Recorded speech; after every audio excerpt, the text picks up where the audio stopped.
Bobby Moore and Sir Jeff Hurst, the Trevor Brooking and Billy Bonds, a Paolo Di Canio, West Ham United. We celebrate our victories, we stick together in defeat. I'm proud of our history, West Ham United, more than just a podcast, more than just a podcast.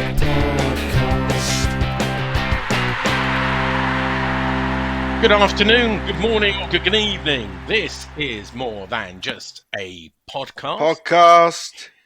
Season 12, episode 43.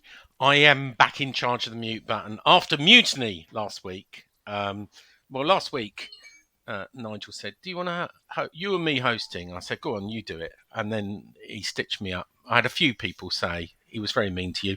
So I took control this week. And when he went, who's hosting? I went, I'm hosting. I can tell you now. None of that malarkey. So he can give us some real full-on arse licking. It's my podcast, remember? Yeah, a bit. Anyway, no Booches this week. So the old gang's back in town. Nigel, where are you? What are you doing? I'm in my shed. Shedman, Shedman, Shedman. Buttering me up with the extended version. There you Don't go. worry. There you go. Len, where are you? What are you doing? I'm in front of my easel, just finished. Front of the easel. Front of the easel. Easel man. Len man. Heart man. Canning Town Len man. Heart man. Easel man. Heart man. Easel man. Finishing off a painting of Steve Harris and Iron Maiden.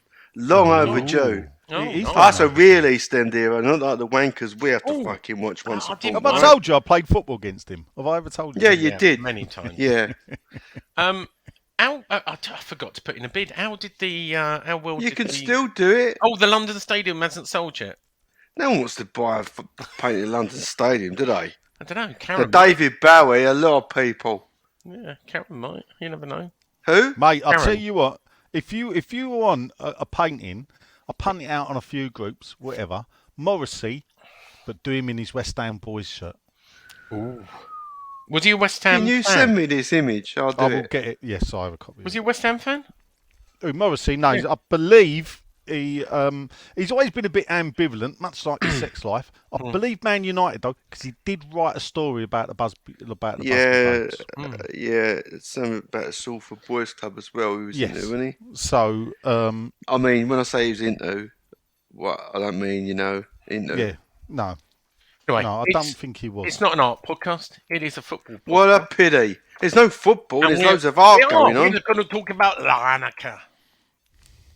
You went. Gary Larnaca. Not Gary Larnaca. What was it? K Larnaca. AEK, well done. Yeah, and thanks for. So I decided because it's a train strike, I'll drive and.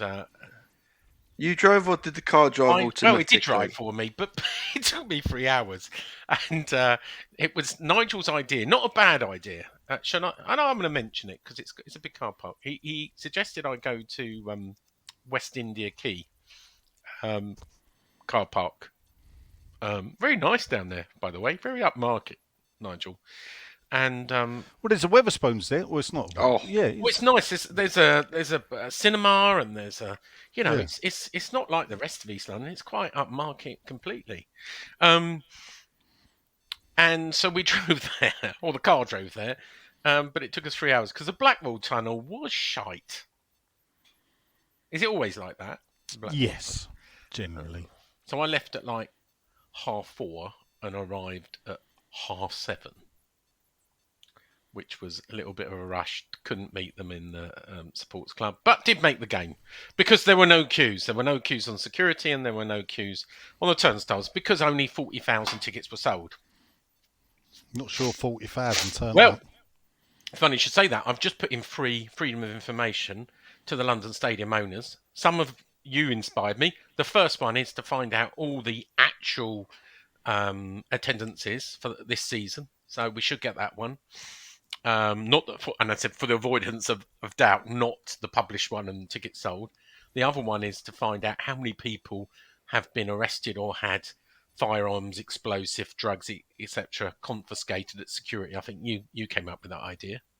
Yeah. Yeah. Well, it was one of the listeners put it. And the third one, because I know they've just lost or paid out another case against Allen and Overy for Allen and Overy spent they paid £1.8 million in 2011 to create the concessionaire agreement, and Allen and Overy are one of the what they call the magic circle, one of the big legal. You don't sue them, you just don't, right? Because you're gonna lose, right? So of course, LLDC in their wisdom sued them, of confidential, but they didn't win because otherwise it'd be in their accounts. And I work out now, because I saw some big bills, since 2011, just on the London Stadium alone, I reckon it's about £8 million they've spent on lawyers and never won a single case. So that's my third freedom of information I put in. That, and a separate one I put into the London Mayor to find out this secret correspondence between the Mayor and Karen Brody. So there you go. There's some material coming to 6'2" very soon, Nigel. Oh, good. Oh, it's good, isn't Before it? you go away. Yeah, before I go away to Rome. Anyway, let's talk about football. Larnaca. Nigel, you made it, actually. You weren't going to make it, but the last minute, you made it. I did. Got to the game. Yeah. They weren't really enforcing up and downstairs, and your friend David was there with you. Did he sit next to you? He did. He sat next to me. Yeah. Good. I think he quite. It's an. I mean, it's not. What do you want funny. for 15 quid? Well, yeah. I paid £6 for my daughter. Well, you can see all the and pitch. she got lost, so I bought it up by you in your row, but she Yeah. got lost and came down with us because it was very difficult to work out. Oh, right. What you mean is you paid for a junior ticket, even though she's not a junior. Ooh. Um. Well, it's under 18s now. Yeah. Yeah. Yeah. Yeah. What? 18? What? 18 foot? Is it in her No, case? she's or not what? 18. She's only just turned 19. Well, then she's not under 18. Well, then, is I she? know, but all right. So it should have been an adult, a young Listen, adult ticket. Sean, I'm all You're for the one people. that told me. Hold up. You're the one Yeah, who told I know, me to do Sean. this. Now I'm you're all throwing me under the bus. I'm all for guiding, like for pulling a stroke. I love it when people do it, except you, Well, do you know what? because you want it to go there. Yeah, but fair play to the club. I've been speaking. Oh, please, No, look. don't start Shut up, Neil this Sean. early. Taylor, Hammers for Work and Support. The club gave them 70 tickets. They bought 30 tickets around, so 100 people, young people, single parents went to that game, and well done. And It's well done, Hammers for Work. Then well done, Hammers for Work. Absolutely, well done, Hammers for Work. But the club donated. I just put a gentle push but in. what were they going to do with them? They were in the You programme. make it Well, I sound know like they've that. been. Well, But it's better they if get they could have used. flogged them, they would have done. Yeah, of course they did. Right then. And it'll be interesting. I agree with you. 40,000 was the official sale. Yeah. I think a lot of people bought those tickets for. I ain't going For the out. 2 points. Yeah. Anyway, let's talk about Larnaca. We won. Larnaca! Larnaca. Sean, do you know why we say that? why? I That don't know. why- Nick why did Shannon in it and Dancy. Go see Larnaca. So you give it away. I wanted Sean to go. Do you know he's not going to know the answer? No, I know, but that's why I like to So ask. why him. hang it out? No wonder the podcast too long. Every time you ask him an answer, he just Googles. Right. Anyway, Larnaca. We won 4-0 on night, 6-0 now. Good spoiler alert.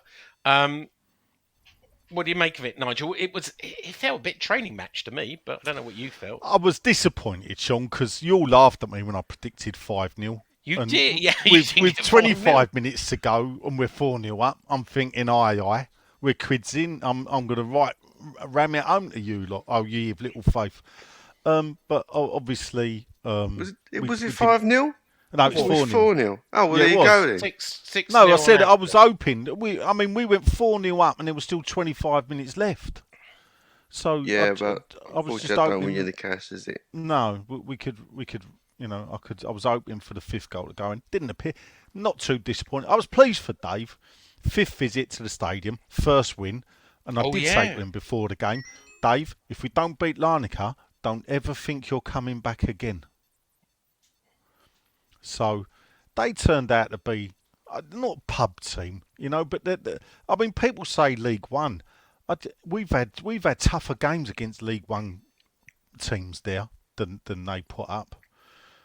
So not sure about it. Maybe League Two. I don't know. People can moan and groan, oh, you're being disrespectful to another league. But that's the quality. But you can only beat what's put in front of you. So a good performance, another win. He's won, what's he won now? 10 out of 10? Yeah, 10. So you give him 10 out of 10 for the European campaign. Larnaca, they've been in they've played in Champions League, they've played in Europa. This season. And they got to the last 16. Hold up, Sean. Hold up. So they've played in the Champions League this season. Oh, is it this season? Yeah, played in the Europa League this season. Oh, right. Yeah.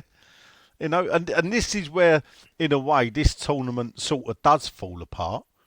Is that it's full of losers. When you end up with a team that's been kicked out of the other two, and it becomes a bit of a sop. I'd like to see that done away with. I'd like to see that. Yeah. So Did you hear what Paul Merson said? It was on 6'2" today. No, what did Paul Merson say? He basically said Chelsea would never want to play in that league. No. It was basically a Mickey Mouse competition with a trip to Butlins as the prize. Right. And I just thought it was kind of rude. I mean, Jose Mourinho said we're making history when he won the inaugural one. Yeah, I mean, my answer to that could be a bit long. I don't know if you want to do the game first and then... All right, well, there's probably not a lot to talk to game, but Scamacca... Well, yeah, let's come to it afterwards. Scamacca, Boeing double, Mubama... I can't remember it. At 65, they went down to 10 men at 45. I mean... Can I tell you a secret? I left at 80. Oh, yes. I see you go, actually. Yeah, I went at 80 minutes. Well, the job had been done. I just didn't see anything else happening. So I left, I think, 81 or something. But it was all right. It was a nice day out, Get out of I was upset I spent 40 quid for my ticket and 18 for my son's when I could probably bought, but the way it was going, 3 £6 tickets and sat anywhere you wanted, but you didn't know that, did you? Because I bought them before the draw. No, I didn't. I bought them after the draw, but still, I thought the lower tier may sell out. How much was your seat? 40, 39 plus a pound. £39. I mean, arse licking aside, do you think that was pitched right? No, I don't. It was right to drop the 15, but they should have. But I think it was purely done for financial reasons. I think what they did was, well, let's encourage people. Let's drop the shit tickets or the cheaper tickets down, but let's leave the older ones, because if people want to go, they buy the cheap tickets. We're not going to persuade more of the more expensive tickets. So we're pitch at a market supply and demand.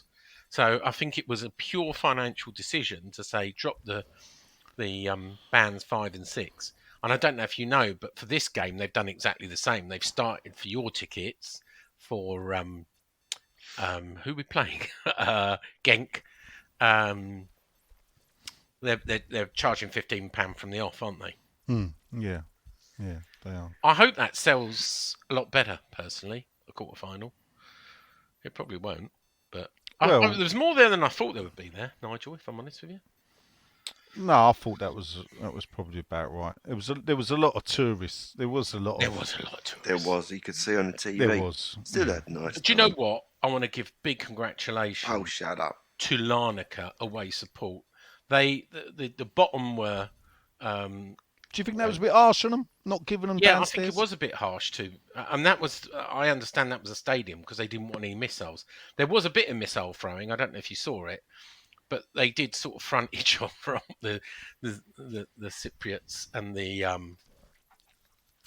West Ham in the upper tier. Yeah, and you saw it, and there was some missile throwing. Didn't I? Yeah, there's some missile throwing. 2 blocks Hopefully away. not from you. But they sung. Even when they were 4-0 down, they sung their hearts out. Bless them. It's a fair play to them. Yeah, they done well. I mean, to come all the way from Green Lanes, which can be a bit of a git sometimes. Yeah, that on North Green Circuit, Lanes. huh? Oh, we Well, done yeah, and in the evenings, oh man. you know. Fair So play to 'em. a few calves would have shut early, no doubt. Harsh. Let's talk to Lem. All right. What do you want to What do you make talk of the about, game? Sean? What I do don't you make remember much about it. I remember the red card. It was a right filthy tackle, to be honest. I don't remember much I about didn't it. It was see it. dead Well, I rubber, wasn't didn't see it? it on replay, so I don't know how harsh it was. Yeah, it was bad. It was really bad, actually. So it deserved to go off. Fuck me, yeah. VAR right to rule their goal off as offside. It was only just. Oh, really? Yeah, only just. Yeah. Again, I didn't bother watching it afterwards. Well I worked watched go, it actually, live. to be honest. I thought I've gone through enough. I don't want to watch it again on highlights or whatever. Yeah, I mean, it's dead. A little bit of a dead rubber, in it? We're just sort of Yeah. working our way through it. Expectancy ruins football. Yeah. I mean, you know. Do you know what? It must. I said to my son, I said, this must be what it likes to feel like a Man City fan, you know? Where you're just tonking everybody and go, oh, yeah, well, this is no contest at all. It takes all the fun out of it, doesn't it? Yeah, that's what I said, didn't I? Expectancy ruins football. Yeah. Nigel, anything else for the game? If not, tell your story. No, not really. It was it was actually I don't know if it was the win. It wasn't quite as bad as Chore as a normal night game, and I parked somewhere different because I was going to come and meet you. Yeah. Oh, you were, weren't you? Yeah, and then I sort of remembered actually I've got another parking thing that I can do, and I did that, and it was and it weren't too bad. Not that if you ever drove and could get there at a decent time and we could meet, because they've got a few restaurants there and they've got a Weatherspoons there. And how long did it take on the DLR? 10 minutes? 10 minutes, yeah. Yeah. So and that car park's always got spaces. So West India Quay, and you got some nice like restaurants along there that ain't dirt expensive to eat in. So and you got the Ledger Building, which I noticed that. Yeah. Yeah, so it's a good it's a good when the weather gets a bit longer, better place to meet up. Yeah. Well, let me tell you the stats before you move to your story. Yeah. West Ham had 66% possession. They had Larnaca had 34. We had 18 shots, 7 on target. They had 7 shots, 3 on target. We had 1 solitary corner. They had 2. Believe it or not, often with lower teams you get them dirty fouls. They fouled 11 times. We fouled 11 times to their 6, but they did have a man sent off. What you learn about that, I don't know. Anyway, Nigel, your story on the back of reminding you Paul Merson. Well, I mean, a lot of people, I think even Martin O'Neill came out and disparaged this tournament. But I'm pretty sure that Merson would have played in the UEFA Cup. Yeah, and would have been grateful. Merson would have been part of the Cup Winners' Cup team that Arsenal won, and that they celebrated. So to be sniffy about the tournaments. Now I get it. You know, UEFA done away with the Cup Winners' Cup, decided they only wanted 2. Now what they've done is, because obviously they don't make enough money at UEFA, considering UEFA makes more money than FIFA. So they come up with this third level European tournament, which expands European competition to the likes of Larnaca. You know, it is primarily made for those teams. Now, to enter it from this country, how do you enter it, Sean? How do you qualify for it, for the Conference League? Do you remember? What, for this country? How do we qualify for it? I think it's isn't it from the League Cup? Right, well done. I'm glad you didn't fall into the trap that others have done. Yes. Winning So- the League Cup, but it gets given to usually whoever wins the League Cup has qualified anyway, so it goes to 7th place. Yeah, well, at the moment, with the way the league is, Man United have not qualified for any European competition yet. Yeah. Yeah. So at the moment, next year, Man United in the conference. Yeah. In Well, the conference do you know league. what? Chelsea wouldn't qualify anyway because they're 10th, so it's No. all right. Paul Merson, who apparently is a Chelsea fan, to say right. Chelsea wouldn't play in it. Well, they won't get a chance because they're bloody 10th anyway. Yes. Well, so you have to rely on now. The reason why, I suppose, especially West Ham, why we shouldn't get sniffy about it, is because, especially now when you look at, there's probably 7 teams that will be going for 4 Champions League places. So 3 teams won't make it. So we're moving into a new era where we're going from a big 6 to a big 7. Yes, at times, one of those clubs may drop out. But then what that opens up is 6th or 7th spot predominantly. So you have to rely on the team winning the FA Cup and the team winning the League Cup to filter down the European spots. The future could possibly be, this is the biggest European tournament we can get in. When you look at it, the way it's going to be sewn up. I don't disrespect it. No. Plus, also, this tournament, you know, if you're going to win if you want to take part in the Champions League, you know, a lot of West Ham fans, I dream of West Ham being in the Champions League. Are we going to do that via the top 4? In all honesty, in all reality, not under this ownership at all. So you're relying on another multi-billionaire turning up, buying West Ham and pumping us so full of money that we finally do it.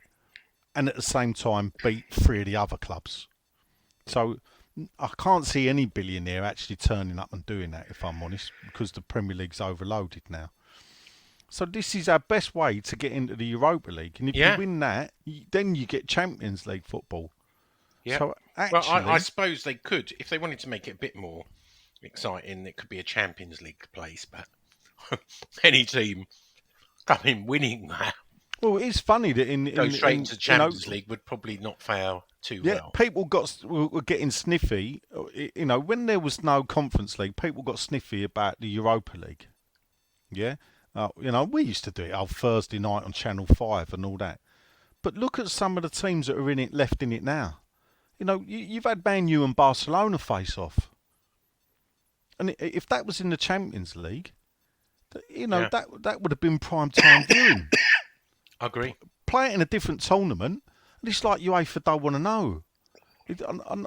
And some of it as well, I think, there's a lot of disrespect. Some of the disrespect, I think, filters down from UEFA.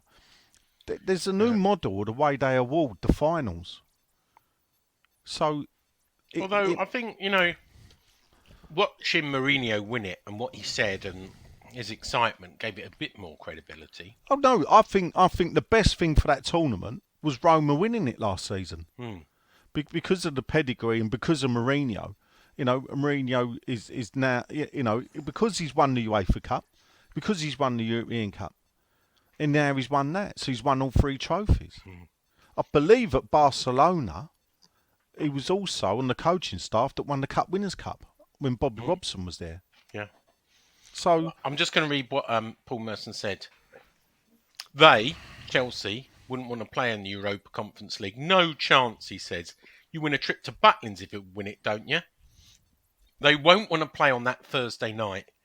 Not Europa League. Yeah, of course. They're not getting in it. Well, if they get Europa, he sort of says they would play Europa League, but not the Conference League. I don't. Well, on a Thursday night then? Exactly. I don't see players wanting to Don't play listen that to on a that Thursday. piece said anyway. I mean, Fucking half pour the me, teams that pour play me, it, you pour don't me a even drink. know. Yeah, piss off. Piss off, Merson. 10th place, nobody's. for West Ham fans that don't really see this as a tournament worth winning as well, in 1965, when we won the Cup Winners' Cup, the teams we beat en route were funny enough, they were called La Gantoise, but it's actually Ghent. Yeah. who we're now going to face again, but under their previous name. So we knocked them out. Then we knocked out Sparta Prague. Then we done Lausanne Sports. And then we did Real Zaragoza. You know, not the biggest name teams in A lot of European people football. are getting confused between Genk and Ghent. Yes. I've got Belgium living next door to me, and he was trying to say they're very close to each other. Well, last year we played Genk, was it not? Well, last year we played Genk, and this year we're playing Ghent. Ghent.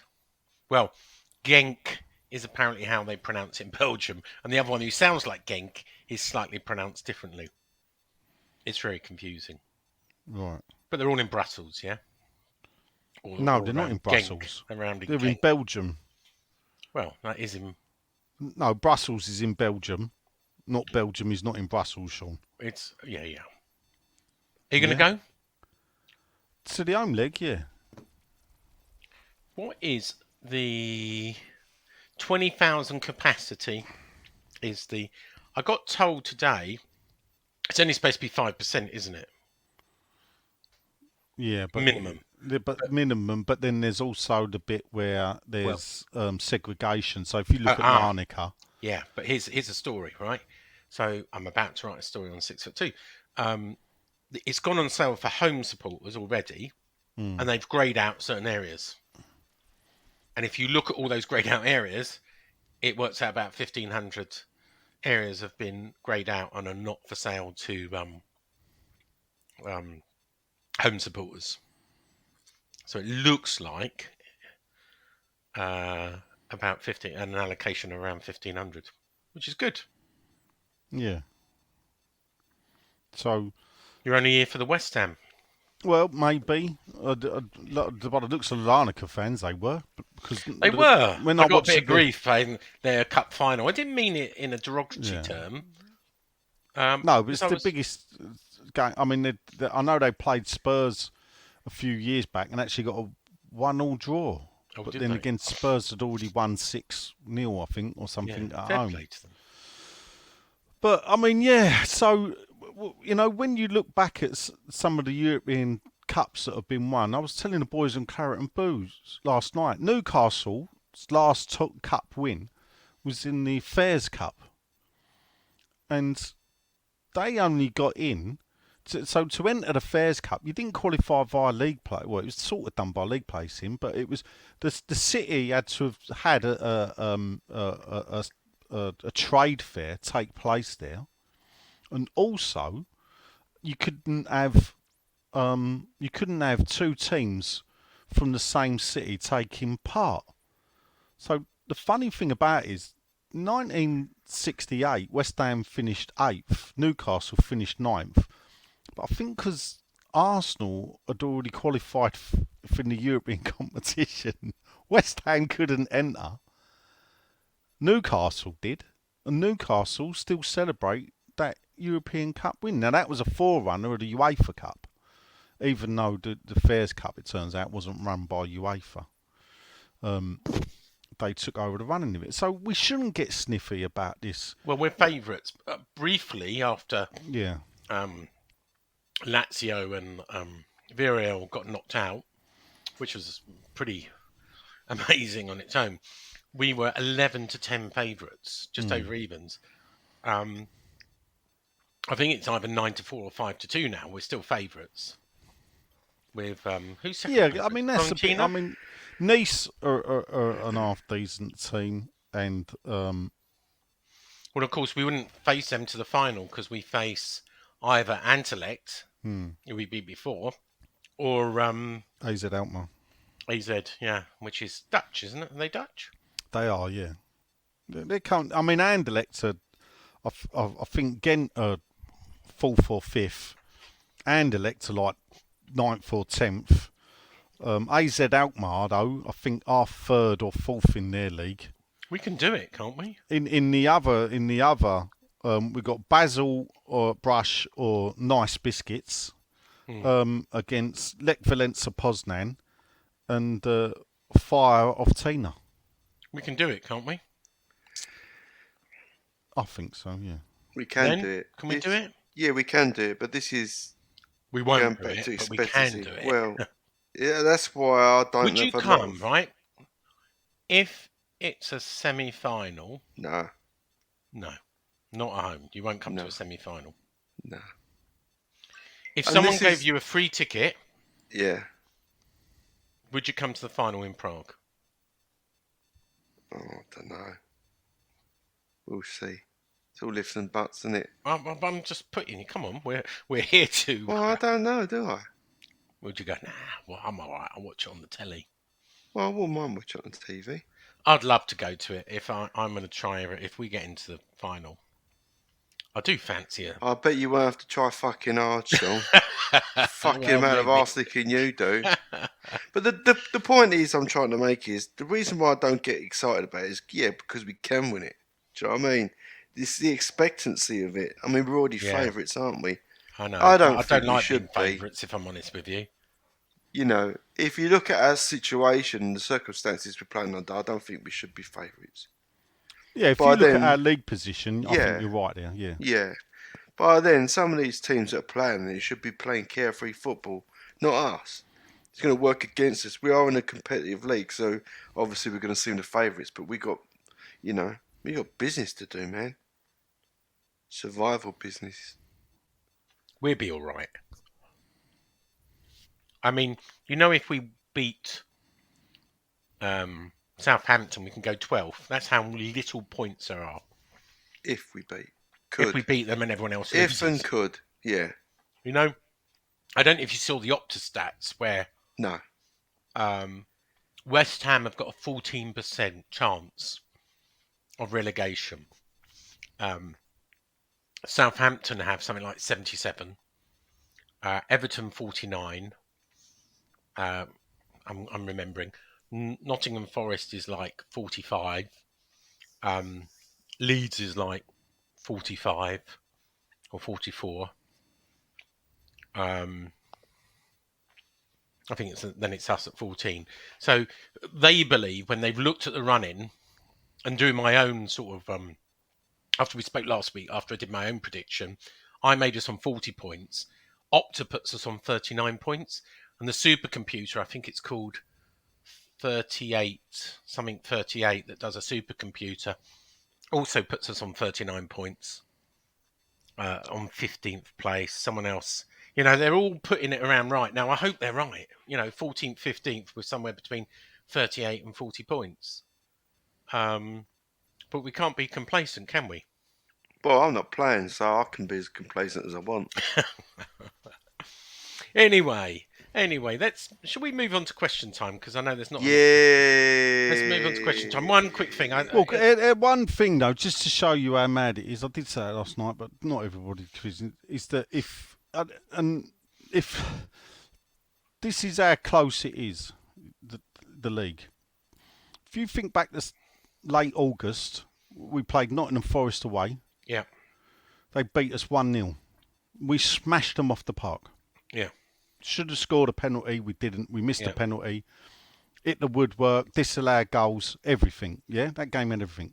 If we'd have won that like we should have done, and Forest had lost it, they'd be bottom, we'd be 12th. Yeah, I know. Crazy. It's so. And you got things like was it Leeds beating Liverpool? Was it Leeds or who was it? Leeds beat Wolves. Leeds beat Wolves. Who beat Liverpool? Bournemouth the other day. Bournemouth. Yeah. This is crazy. It's Crazy. The one good thing is, I'd say as well, is our own form. We've only this year we've only lost to Brentford at home. We've drawn. Is that right? Yeah, that is. Yeah, so Arsenal Doesn't feel like that. I know Arsenal was Boxing Day, yeah, so I can. Well, actually, when was Brentford? I think that was last year January. as well. Yeah, so actually, Brentford was the last time we lost at home. Well, there you go. And we got 3 go-home games in April. We've got and that 1 week, haven't we? We've got Southampton, then Newcastle, then no, then we're away to Fulham. Oh, we right. Oh, yeah, you're going to that, aren't you? Anyway, you want to read any news? Go 6'2". There's a lot there. I'm not going to talk about it here. I am going to say condolences to Vanessa and the rest of the Gold family with Jacqueline Gold. I think the club were quite shocked at the announcement, as was I, because I think everyone was. everyone led to believe Yeah. she'd beaten cancer. That's what I thought. Well, she did. She'd told everyone that she'd got the all clear. And her husband, I'd messaged her husband about the shares only the week before, and I know he didn't make the what was this, the Cyprus game? Who was it against? Larnaca. Larnaca, Sean. Larnaca. Oh, of course it is Fucking Larnaca. hell, Sean. And he didn't make it, and because she was in hospital, but no one knew, it was that bad. God. I mean, it shocked everyone. I mean, maybe she was hiding it from people, and she said, she had her very late, her child Scarlett, who survives her at 48 years old, and she died at 62, so there's only 14 years old. I think the twin died very young, so it's a very tragedy, and Dan was a lot younger than her. He's on the board. I'm told Vanessa will most likely join them on the board, and let's hope there's no more tragedy in that family. But very, very sad, very sad. Yeah. No, that is, and in a way, I'm pleased that he died first, because I think it's horrible when your kids die. He must have known it was bad. Anyway, on that cheery note. Yeah. Anyway, pep it up. Time for this.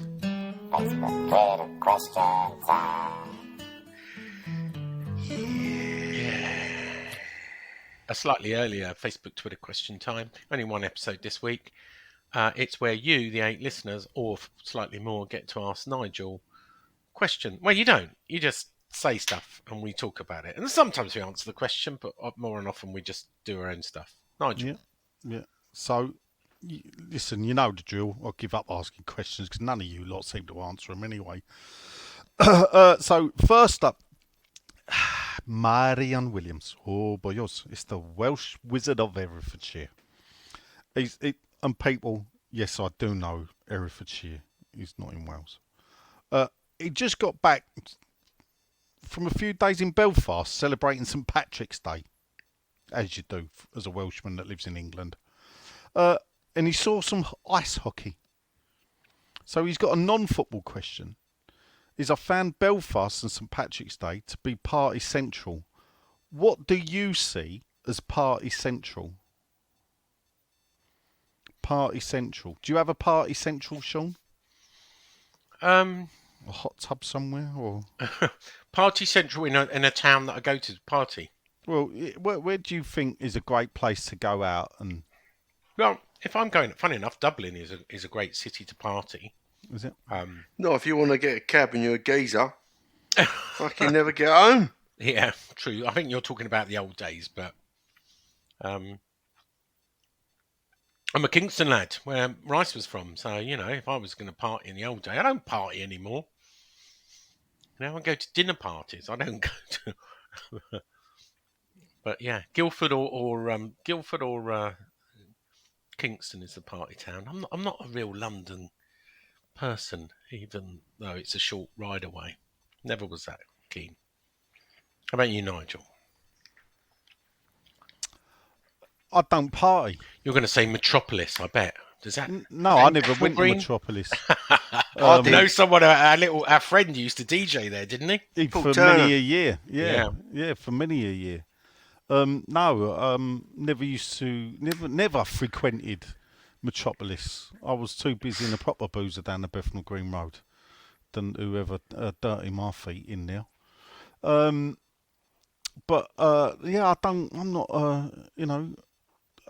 if party central for me, Brixton Academy, but even that's shut.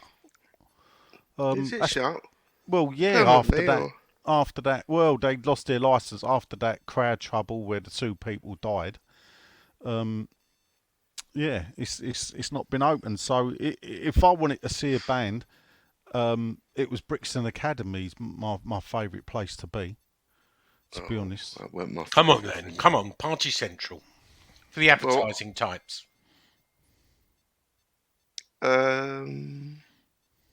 trying to think where we used to go. We used to find China White, Stringfellows. No, we don't. I don't go to them kind of places. It's too Soho. loud. Go down I went to China Soho. Whites once. Oh, did you? Yeah, I fixed their locks. I didn't go in during the night. Well, I'm gonna say Ministry. I used to work at Ministry for a Ministry little of spell, so I go Sound. there. But it wasn't. I'm lying. Really, it weren't my favourite.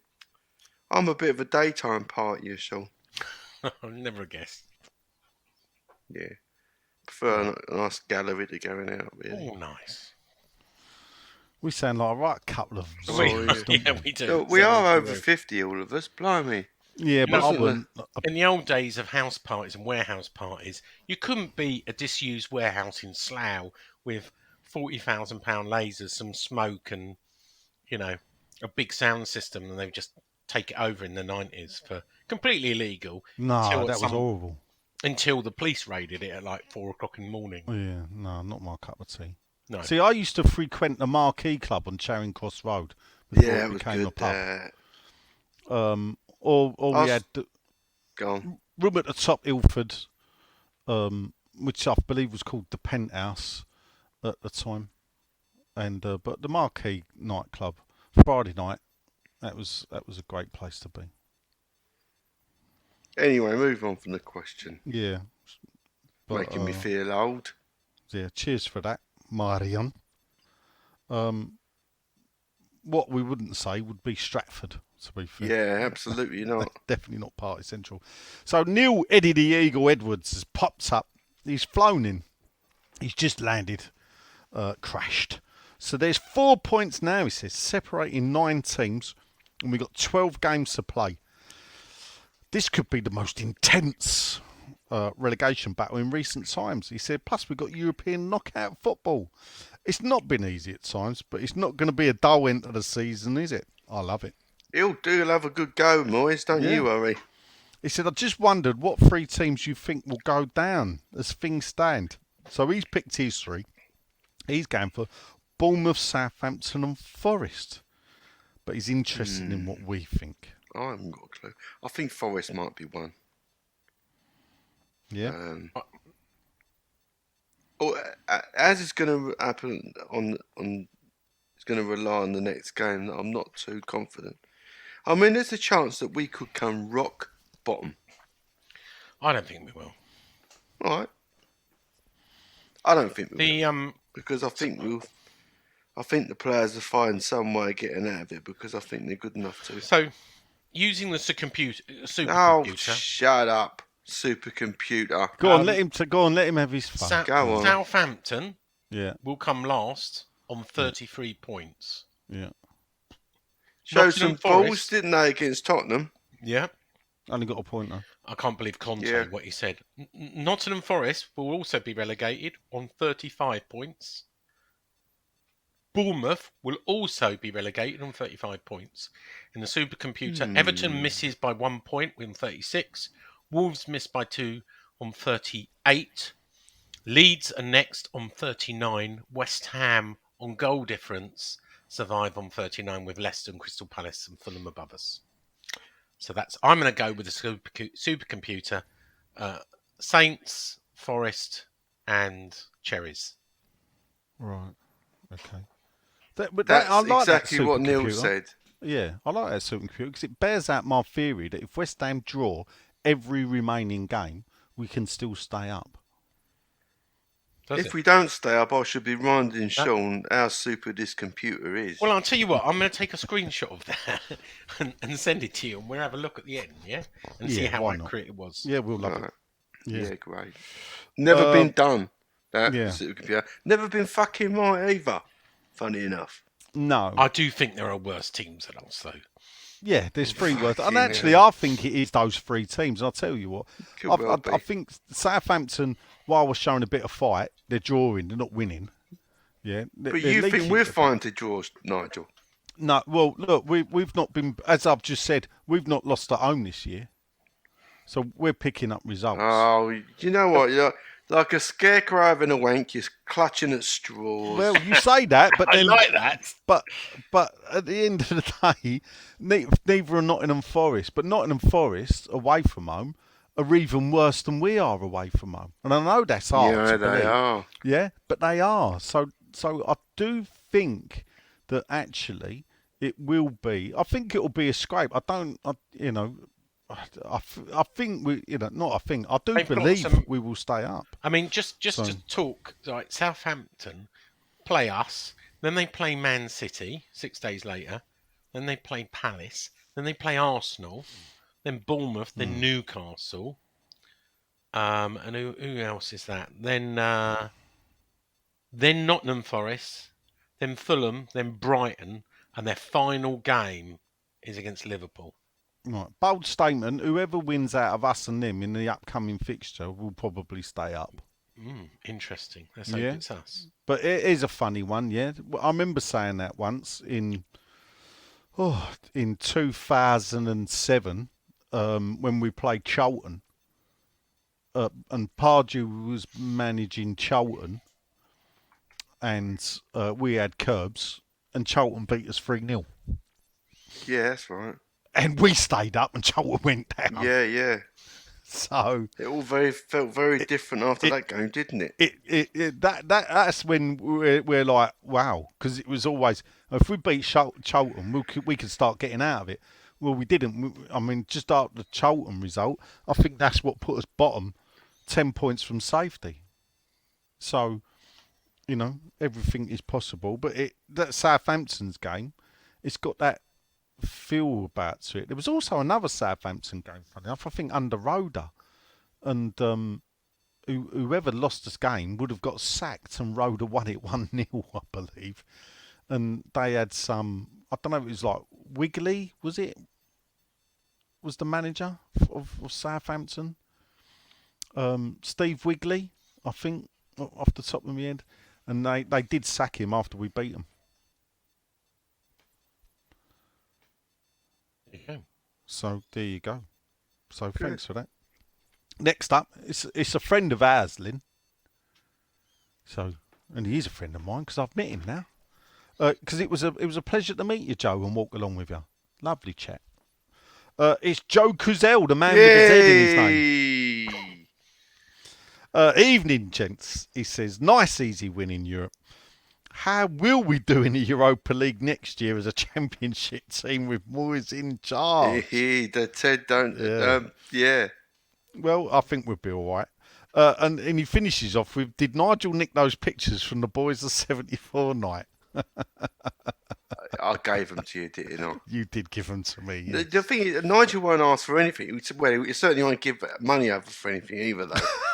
So you meet him halfway and give him stuff. I got them signed for him, and yeah, that was very cool. You know me, I'm not a person. I'm not one of these people that will go up to people. Won't ask for anything. Won't talk to him for anything. Can I have this? Can I have that? No, I've never been that way. I was brought up not to be like that. So I'm not one of them upfront Harrys who have to. Yeah. I find it a bit strange, but anyway. But no, Joe, I didn't nick them. No. But I do like to show them off, as I did last night. He does like thieving as well. Yeah, but we don't talk about that. Anyway, good old East End tradition. Yeah. So, cheers for that, Joe. I think we'll do very well in the Europa League and in the Premier League next season. There you go. I want it all. I want my cake, and I'm going to eat it. Well, no point having a cake if you don't. No, that's right. And it's I don't know about a Black Forest gatto, a chocolate sponge with cream, I think. Fair enough. Yeah. You like cake, Sean? Well, of course you do. Of course he does. I like cake. Yeah, of course I like. What cake? What's your cake? If you're having your cake and eating it, what do you want? Well, I don't know if it's technically a cake or a dessert. I am, and this is a theme to where I'm going on Thursday. I love tiramisu. That's definitely dessert, Sean. That's dessert. So if I'm going cake, can I go? I like chocolate cake. So yeah, can I go Black Forest gatto, maybe? Yeah. No, that's a gâteau. Oh, all right. But I call that a cake. That's cake, mate. No, it's a gâteau. You have a chocolate cake. What's a gâteau if it's not a cake? What does gâteau mean in France, anyway? Oh, good question. I mean, I would say a cake you pick up, right? Gâteau you eat with a fork. How about that? Okay. But I wouldn't want a chocolate cake with a nice, strong black coffee. That'd be nice, wouldn't it? All right. What about Jaffa cake? Can I? Oh, I tell you what. How about cheesecake? Is that a cake? That's a good question. Yes, that is. If It's a cheesecake good cake I as do well. like a nice a cheesecake. salted caramel cheesecake, if No. I'm allowed a Not cheesecake. just a normal cheesecake. Salted caramel cheese. Do you Do you not know like that's salted a- caramel? Salted caramel is a misunderstanding. It was originally salted butter caramel, and it comes from I can't remember if it's a Normandy or a Brittany recipe, where they were the only region in France that didn't have the salt tax imposed on them, so they could have salted butter. So I think it was John Michel Roux Senior who invented it. He brought it to sort of popularity. He put it on his menu. I think it might have been the Gavroche, Sean. That's one of your wants, isn't it? Oh, it is. Saying Yeah. it was salted butter caramel, Mm. and now everyone calls it salted caramel. What if he gets the arsehole about that? You know, it's his recipe. Caramel desserts. There's been salt on the table, and not one fucker's put salt on their caramel. Do they not think of these things? It's salted butter caramel. There's your history lesson. I've just in case cheesecake is not allowable, I've just remembered my favourite cake, banana cake. I love a bit of banana cake. Yeah, no, we're going to clip that. I may cut one bit off though. Do you not like banana cake? I'm not. I like a banana, yeah, but I'm not a banana cake. Banana's probably my favourite fruit, if I'm being honest. But then again, I only eat a banana bit or of an banana apple. loaf, banana cake. So You I can't don't mind. go wrong. Yeah, I'm not a banana cake person. Banana ice cream. I'll tell you what I used to love. Nuffy pie, but that's a pie. Let's not get into pies. I used to like a banana yogurt, I must admit. Mr. Min, when I was a kid, banana Anyway, yogurt. it's not a food podcast. But no, yeah, you took this. Oh, yeah. See, who's asked that question? Dear, oh dear, I don't know. No one, actually. Next up, this old Spandau Ballet roadie, Matty Kemp. Hello, Matt. Evening, gents. He says another regret for Dithering Dave. He's gone Terran Moffey on loan at Nice. There's 3 goals in 6 matches, 2 assists. Yet as he will only ever persist with 1 strike, he would have got splinters sitting on our bench. He then carries on. One for you, Sean. As for Brady and her self-importance on The Apprentice, look up her presentation on the House of the Lords Committee, on YouTube, care of a certain Whetstone. Oh, yeah, I uploaded it. Her presentation begins with during every opening sentence. Very It was her different first to the time in front heavily of a select edited committee. episode Stop of sticking up for The her. Apprentice. Of course, people, Sean does get to call her Karen. Look, most people can call her Karen. That was all for show. I've never seen anyone. And look, you've met her, right? After she was in the House of Lords. I've met her a lot of Yeah, times. but you're a customer. Right? I've never heard her ask anyone to call her the Baroness. Yes, I talk to her on quite a regular basis.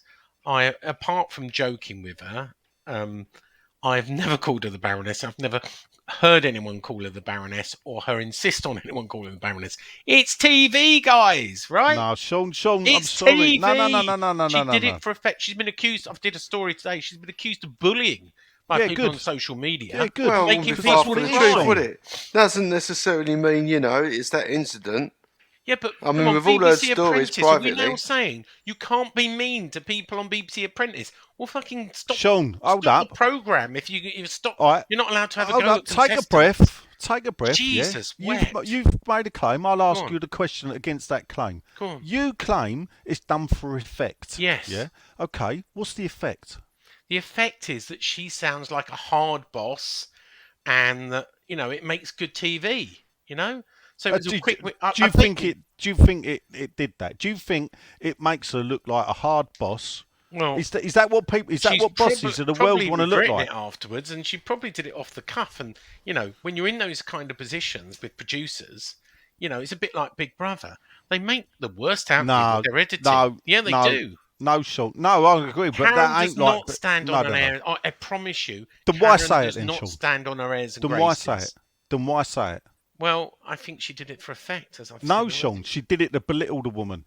Well, maybe, She's already made a cry. program is about belittling people. Yeah, of course it it is. It's No, I agree with you. It's That's why like I've never Dragon's watched it. Den and the Shark Tank in America. No, it ain't like It's- Dragon's Den. Dragon's Den is about belittling people and going, No, well, it that's ain't, shit. Sean. Your No, business plan is Sean. shit. You don't know Sean, your numbers. You're rubbish. Go on. Yeah, that's right. That's when people walk in there and their business plan is shit and they don't know the numbers. Yeah, but when someone walks in with a good business plan, by golly, are they lapping them Have all you watched over? this? Have you watched The Apprentice whatever. this year? I've seen more. Do you know what? I've seen more episodes of The Apprentice this year Really? than I've done in the whole So time the it's people ever she's been on. slated have been pretty shit. No, yeah, but all 12 of them are fucking idiots, Sean. To be fair. I won't disagree with that Yeah, statement. let's face it. I can't believe you've been watching Karen.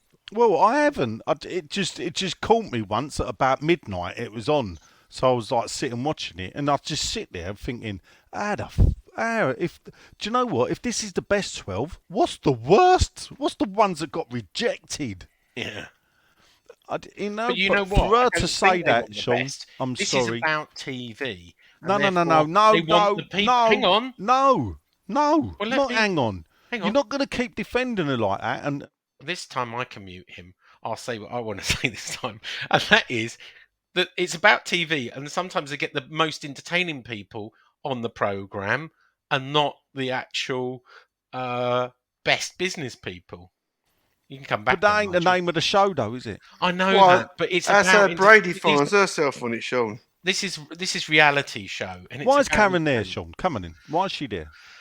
because she's trying to increase her profile. Of course, she is. No. What does she bring Well, she to the gets a ton table? of money. All right, let's be. What does she? pretty I'm not blunt. bothered She about. gets What a does ton she of bring money. to the table, Sean? What She does gets she a bring? ton of money. No, not the money. That's what she gets. What does she bring to the table? She is a well-known figure, Yes. right? I think Yeah. they, in the past, had not enough women, right? Yeah. Without being rude. No. So Someone the old woman that was on it before. Yeah, Margaret. Yeah. Come on, Sean, get with it, boy. Yeah, Margaret. Margaret Yeah. retired or died. I can't remember. Right. Margaret went back to university, actually. Oh, there she did. You're right. So they wanted a woman because they like to be all PC, the BBC now. Yeah. You But what does reckon? she And they bring went- to the table? What talent? What Yeah. talent? Why have they brought her in? Oh, come on. Look, without being sycophantic, right? Yeah. No, that's She- what would you tell me. In a What- boardroom, she's bloody impressive. Yeah. You know? What She is- boardroom she been on, Sean? Well, she's been in the West Ham boardroom for a long time. How successful's that been? Well, she was bloody successful in negotiating the concessionaire. Oh, agreement. Sean. She was bloody successful in when she goes to the Premier League and tells them what's what. She's revered by people in the Premier League. Right. What about outside in the business world? What success? Well, she sat on boards with Mother. Should we start with Mothercare? Do you remember Yeah, them, Sean? I do. Don't And longer she sat exist. on Philip Yeah. Green's companies. Yeah. How are they doing? Well, they didn't do too I think well. there's a bit of a pattern, Sean, appearing. So she's been running West Ham United, which, let's face it, not been that successful under her ownership, has it? Well, There could be financially it has. mitigating We circumstances. made but at the them end one of of the the day, most profit last we're not year the and best 12 run million. of football clubs at all. Yeah, under her ownership. Financially, we are. Ask the doesn't deal with customer the football base. side. Hold up, if we're talking business, Yeah. ask the customer base what they think of that person. I think you'll get a Made short, 12 sharp million shrift, last season. whatever. And then she's been in Debenhams, she's been in Mothercare, she's been in a lot of. In fact, All outside of business football. advisor to the government. Yeah. Oh, did we forget Birmingham City? How well did they do? Sullivan's pawn shop. Yeah. She's been now. No, That's she a- did not. Do you know what? That's She probably don't you call the chief of police a liar? Yeah, she's probably that's probably the only business that hasn't folded that she's been in. think Because you're being that is her harsh. record. That's her record, Sean. Her who's who CV is like a list of companies that no longer exist on the high street. Yeah. She's I'm had just more having a look liquidations on, than Moonex. I'm just having a look on the her register of interests. Oh, do it. It's not a Karen Brady podcast. Yeah, it's not. Real It's not. Move on. fucking. She's a musical very 5 successful minutes. after dinner. Fuck speaker, off, I can Sean. tell you. Fuck off. Do your own fucking podcast. There we go. We can mute him now. Yeah, God, look at him. He's loving it. Grant, it's the Bicester Hammer. Let me down. Grant Cruxford. Evening, chaps, he says. Hope you are all well. You bringing him back? Well, I was all right until he brought her up. Oh, no. Anyway, well, you'd have to blame Matty Kemp for that. He's got a question, Sean. Yes. Got one for you. Any idea on when the dreaded season ticket renewal email will come out? Question. And how much do you think it's going up? Now, he does say Brighton, 4%. Leeds gone 10%. But that reduces to 4% if relegated, and early birds will get a refund. Moisey out, Sullivan out, Brady out. Brady out, Moyes out, Sullivan out, everyone out. It's a good question. I don't know the answer, but you know what? I'm going to ask that question now you've reminded me. Normally, it's not done. And the one thing I will tell to people, what you got to remember is, while it may be March and generally April, they start getting out the renewals, we're a month behind in this. They're going to have to season. consult with the ISC ticketing group before making a Oh, decision. fuck off, Sean. I'm not slagging up the ISC ticketing group, but you know that they don't even do that. So this is another fight they're going to have, because they ain't going to sit down with them. They ain't going to tell them. They've got a ticketing subgroup who rubber stamps anyway what they do, by the sounds of it, or the majority do. So, you know, if only they would sit down and talk to people. Has anyone else done it? Have any big clubs announced their renewals yet? I haven't seen any. I don't know. No, because it's still. You remember? This is like February. We're not. You know. I know that, but some people have, like you mentioned earlier. Was it Brighton have early bird offers? I don't know. I don't think so. Leeds have announced. They're the ones. That's what. Yeah, but Grant said that 10%. Yeah. He said Brighton. So, not yet. I think is the answer. I think they'd probably wait till about 7 or 8 games to go. Yeah, I think you're right. Right. Next up, Len. Yeah. Keep calm. You ready? Oh. Ed Hughes. Loves a bit of squirrel. He does. Last week, you muted the stooge when he started to talk business rather than football. Good move, he says. Thank you, Ed. But if you accept that we are a business, I don't, and not a football club then, and it makes me sick saying it, as the Baroness said, we are customers. So his question is, which is good, would you drink in a pub with overpriced beer and bad atmosphere? No. Well, we drink in the London Stadium, and that's got That's what both. he's getting at, I think. Would you go shopping at a centre where you got to walk miles to get to it? No. No. Would you go to a concert venue with poor security and terrible views? No. Would you go to a cafe that serves overpriced and terrible food? No.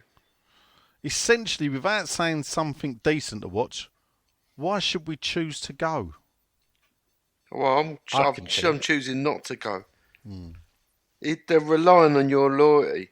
That's what they do. That's what they bought. That's what I was about to say. At That's the end what of the they day, bought. using this analogy, right?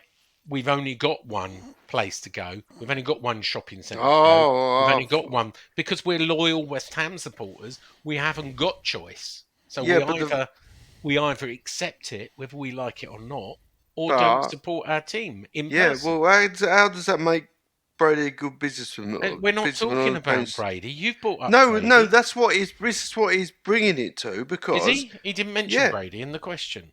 You've mentioned he did. Brady. No, he did. The first line. Repeat the question.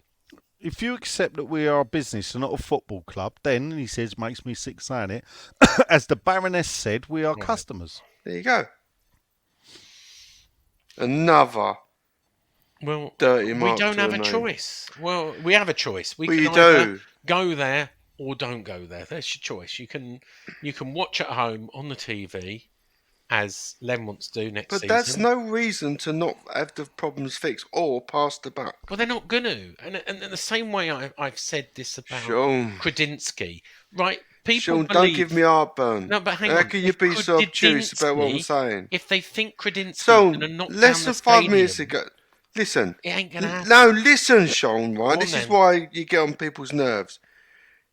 5 minutes ago, you were lauding Brady, right, for a business acumen, this, that, and the other. Yeah. Blah, blah, blah. Now Ed Hughes has brought it up about how she runs the business. Now you're saying it's not a concern, it's this, that, and the other.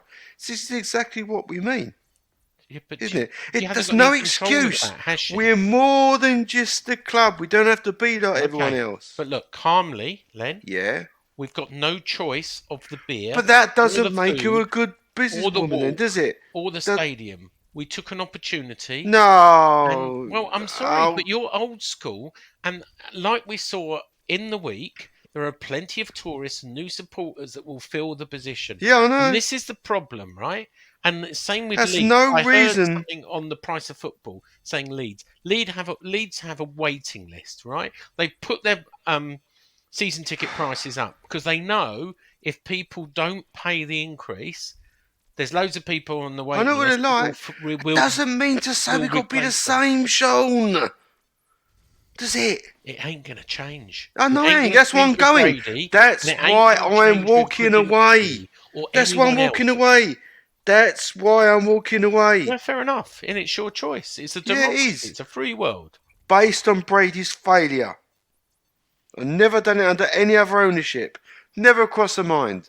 Because of Brady's failure, I'm walking. Simple as that. I think. So don't come around. Don't say we're just like anyone else and Brady's a great businesswoman.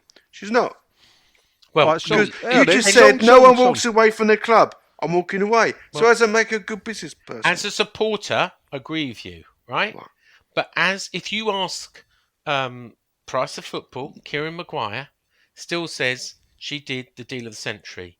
Barry Sean, Hearn. Sean, says Sean, not deal for of Sean, the us, she century. didn't, Sean, did From a she? she business did. perspective, No, yes, it's Sean. financially But well guess run. what, Sean? We Go on. don't support a business club. No, We this support is a football it. Well, club. we weren't Answer talking these about questions. business. We didn't Sean, say if she's a good football person. Sean, shut up and answer on. these questions. Yeah? Go on.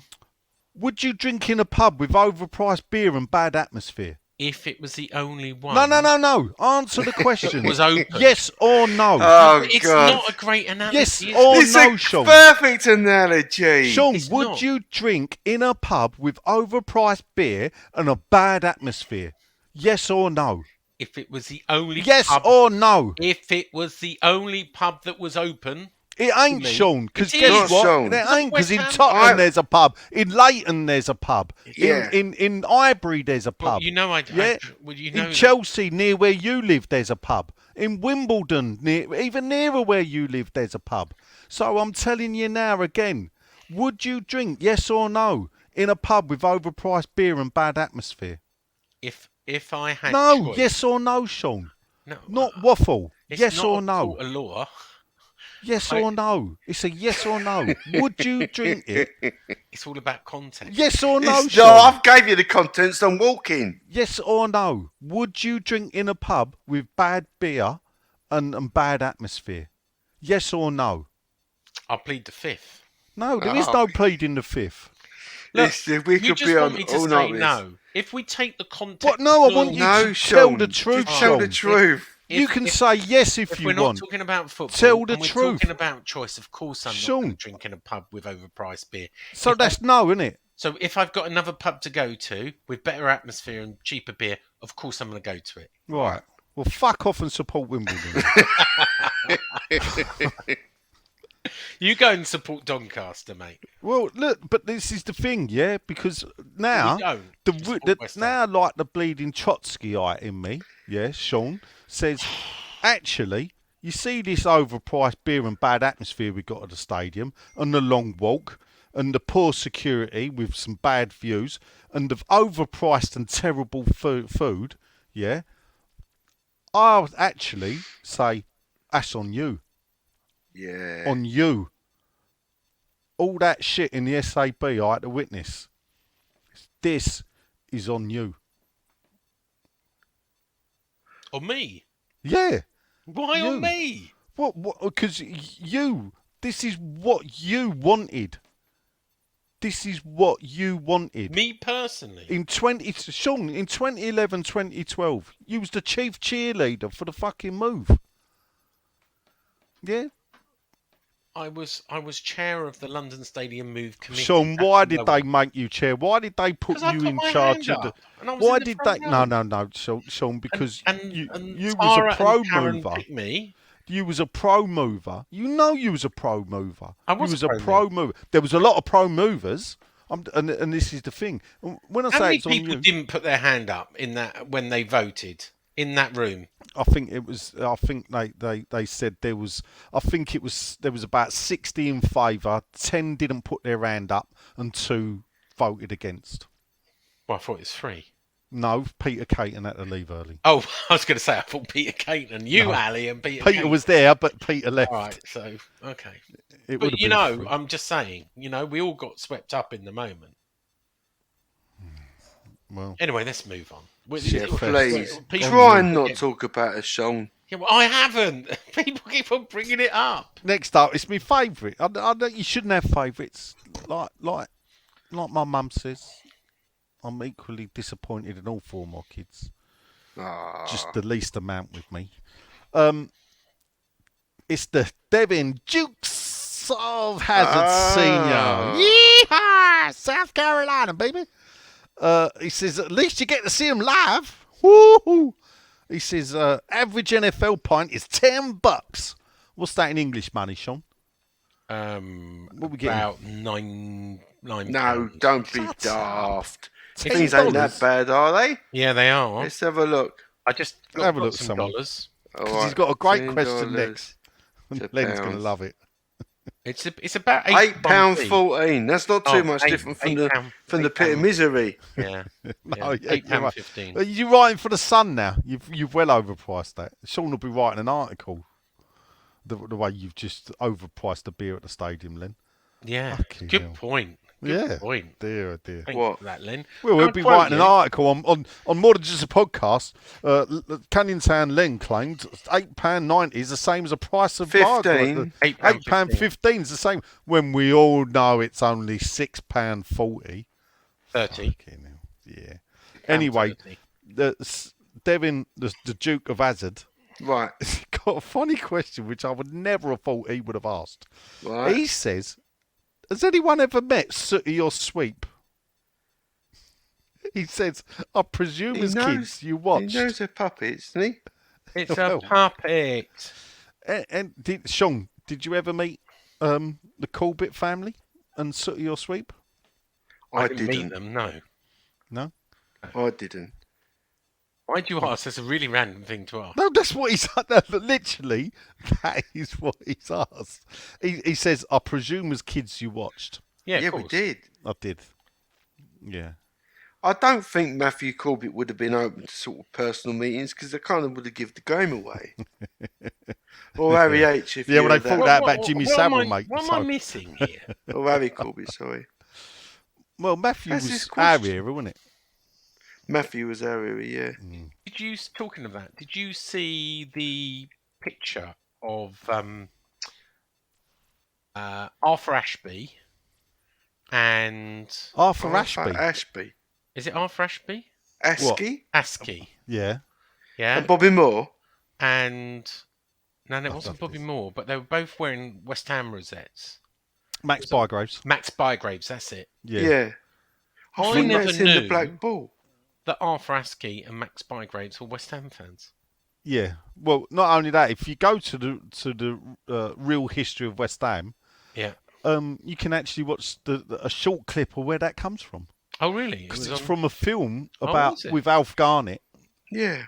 and yeah, you're right. Where after the game, they go into the Black Line A Black Line. That's and Oh, have so a it's drink in the not- Black Line with Arthur Ashby Bobby Moore. wasn't really. George Best. So That's right. Askey. Is it Askey? Arthur Askey. Yeah, Arthur Askey, Was he yeah. really a West Ham fan? Because he was Yes. born in Liverpool. Yes, but he was a West Yeah, Ham but- fan. Oh, was he? Yeah. Yeah. Okay. Max Bygraves was a. But he was in local East lad, wasn't he? London, wasn't he? So- Yeah. Yeah. Where was he? Also in the film, Do you know where he was born? Max Max Bygraves, Bygraves. Stepney boy, wasn't he? I think I was about to say Rotherhithe. that. Rotherhithe. Oh, he's Ooh. in Millwall country. Well, that's what I thought. Yeah. Mm.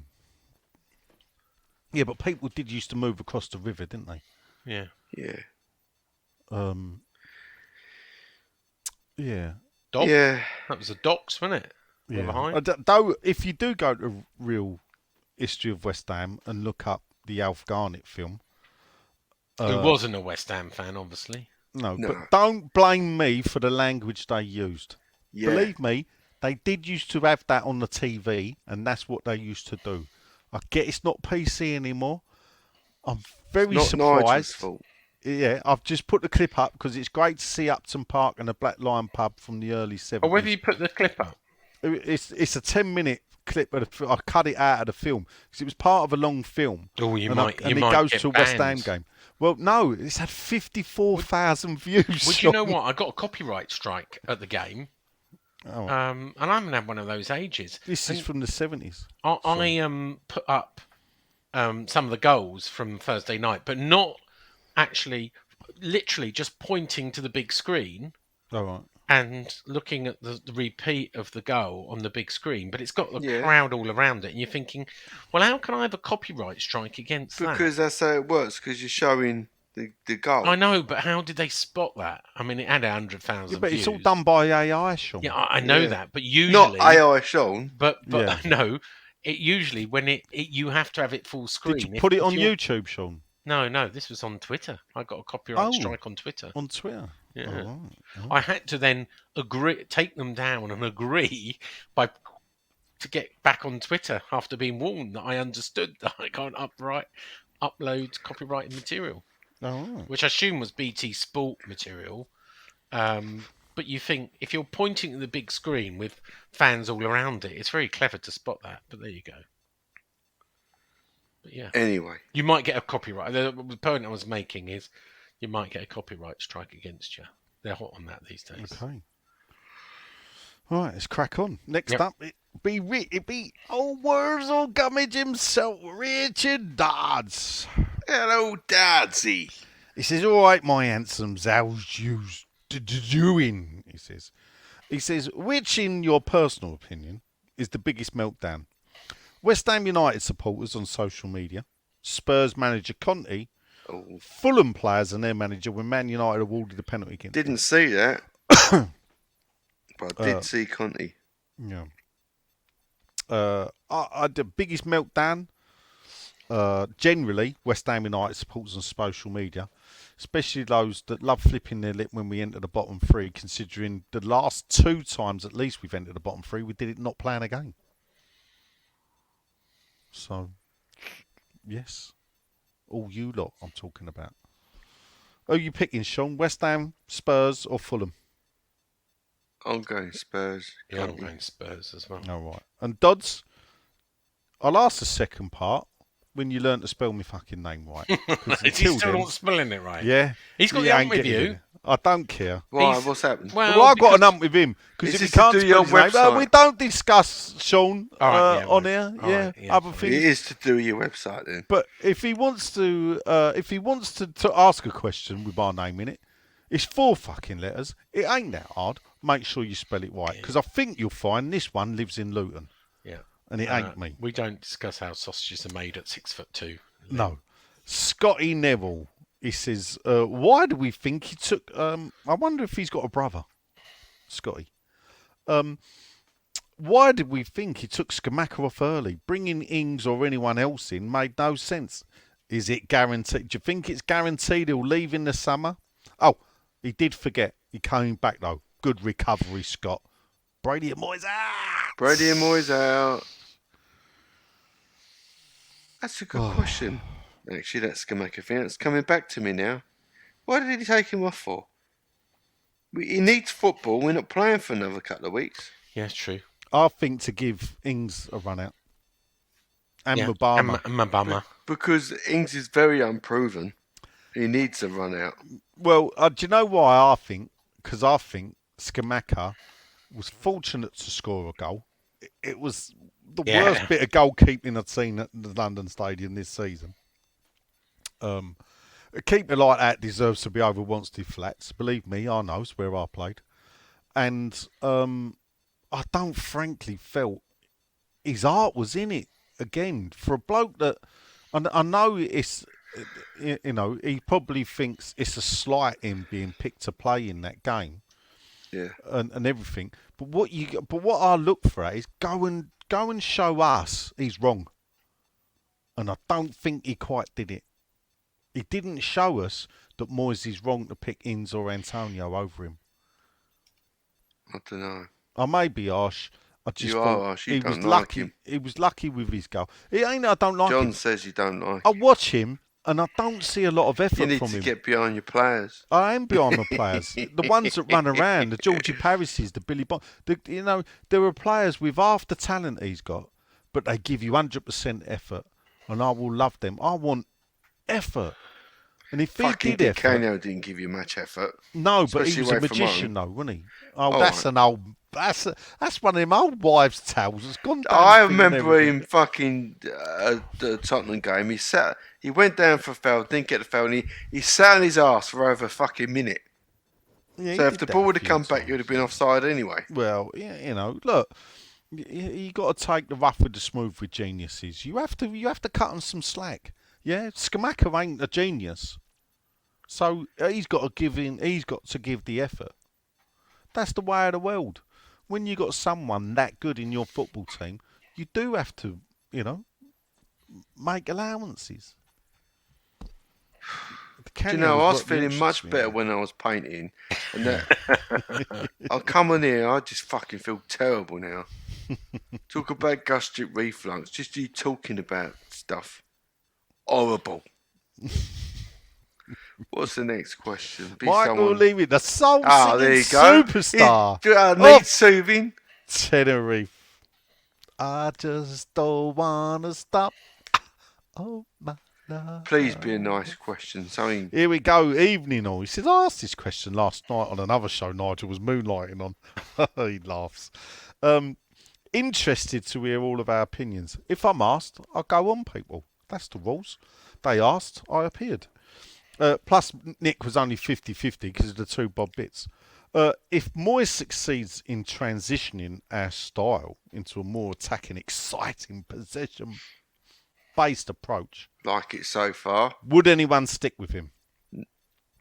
Michael continues. For me, it still doesn't solve the problems like his negativity in the press, waste millions on transfers, alienates certain players, as his favourite, don't react in game, and has been done tactically in most games and so on. And he wants a quick word from you on Moyes' cowardice, please. He's a coward. Thank you. Didn't really help me that. No, it was a good build-up, but the finish sort of tipped you over. Coward he is. But he is a coward, isn't he? Yeah. Well, I think coward's a bit strong. No. Conservative. Sean's a conservative. Yeah? What's wrong with that? At the moment, a lot of things. Really? Yeah. Okay. Next up, it's Lord Cannington of Len. It's me.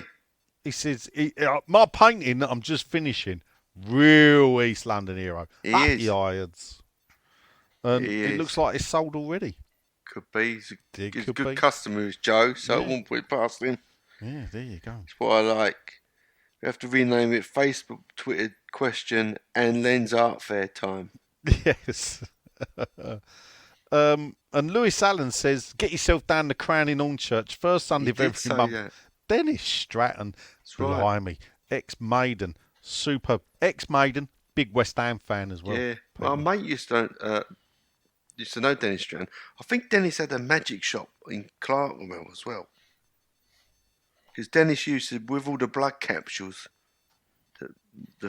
when they first used them, Iron Maiden, when I was doing at the Bridge House and Coach and horses. Coach and Horses, Dennis was a bit of a showman. Didn't say Waterman. Oh, was it? No, it was Dennis. Was it Dennis Stratton? I think. Yeah. Yeah, He was it's the Dennis lead Stratton. singer. Yeah. Yeah. Yeah. The Crown and Hornchurch, right.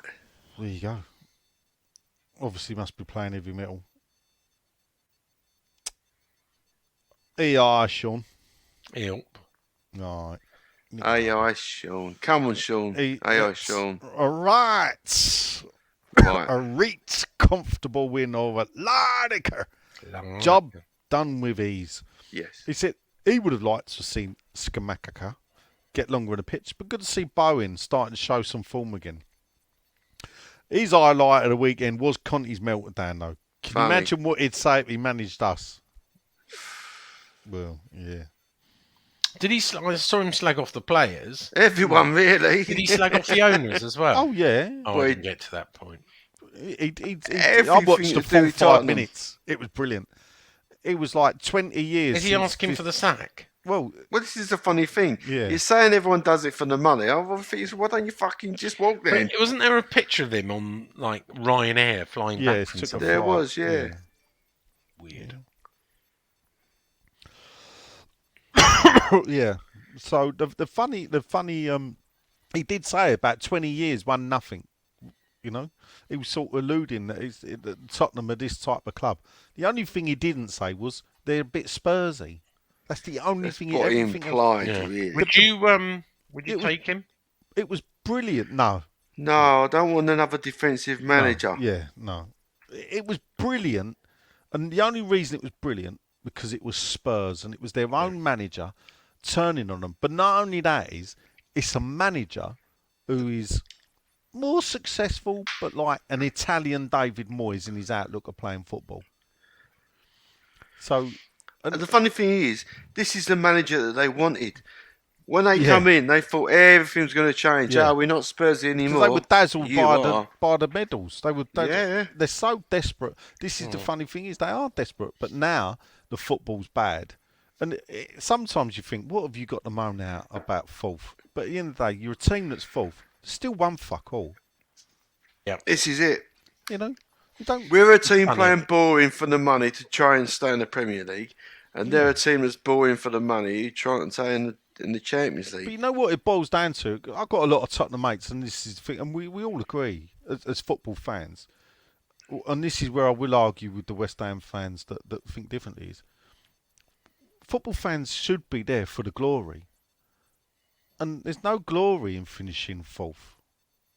There's glory in winning trophies. No matter what that trophy is. That's where the glory is. Being in a competition and winning it.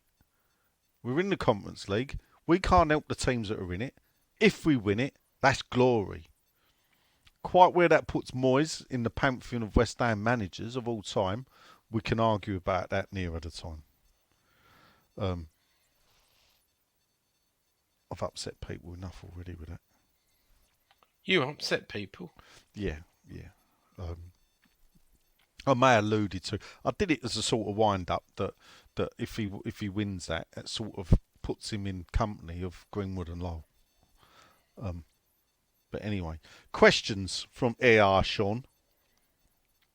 I think you've answered this, Sean. Does Sean think the Baroness is a bully? 2 R's in Baroness when you're talking about Karen, please. Yeah. Or does he just love being verbally abused? Yeah. I don't think she's a bully. 2, if we don't go on and win the Europa Conference League, will it be the biggest failure in the club's recent history? That's a good question. It's up to us to lose, isn't it? Yeah. Would it be a big failure? I don't know. What if we lose in the final? I mean, is that like the ultimate disappointment? Well, it would. To be in the final, it would be like football in June, which will. I don't suppose it. Yeah, it would be failure, really. Yeah, definitely. Yeah. I think so. Right, he says, has Nigel revived? Oh, yeah, thanks for that. Actually, last week. What's that? Someone did it, well, obviously bored, did a clip. He'd gone back to animation, and yeah. Thought he'd poke fun of me. Yeah. Don't worry, it'll be shown this week. Yeah. I'll let it his Karen Brady thing to make he's slagging her off. Yeah, I must admit, it did make me laugh. I was quite pleased with that. Because has Nigel revised his 22 points from the last 12 games upwards yet? No, I'm sticking with my. And this is the thing. I'm not mad, people. I stand by it. That is a big possibility. 22 points. Let's go. Keep the faith, people. Right.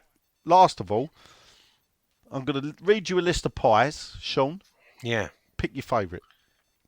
Listen to the list first. Yeah. This is the top 10 British pies. Yeah. I've seen this. Yeah. Banoffee pie. Right, Oh, hold up. love So that. 10, Melton Mulberry pork pie. 9, meat and potato pie. 8. Should we do it again? Yeah, start.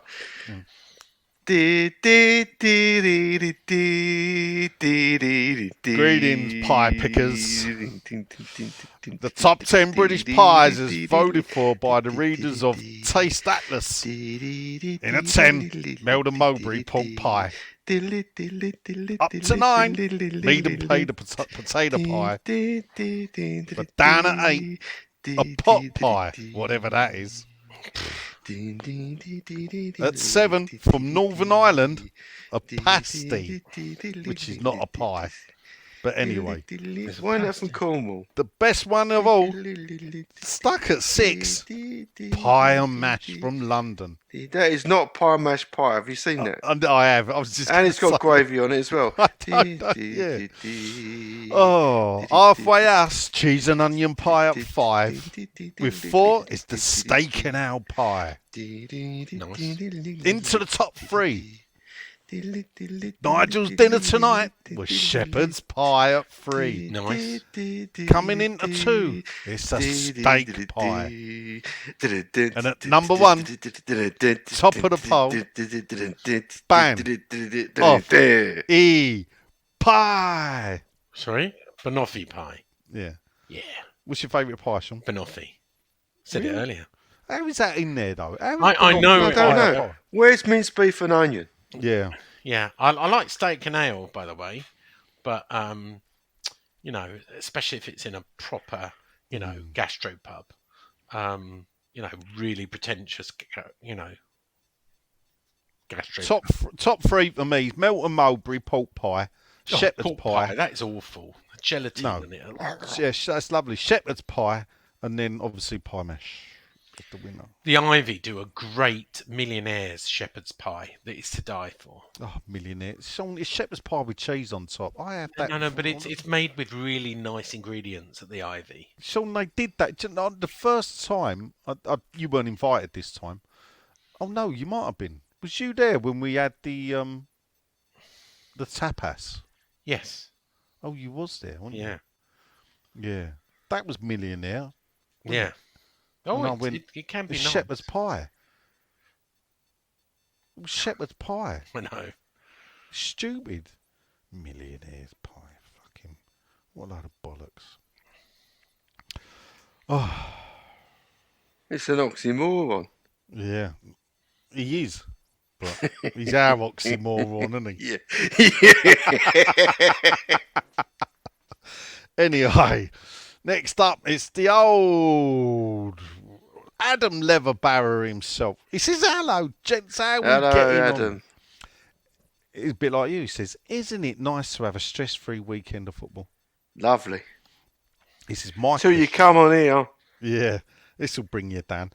My question is, do you think any takeover of the club has been delayed because of the relegation battle we've stumbled to?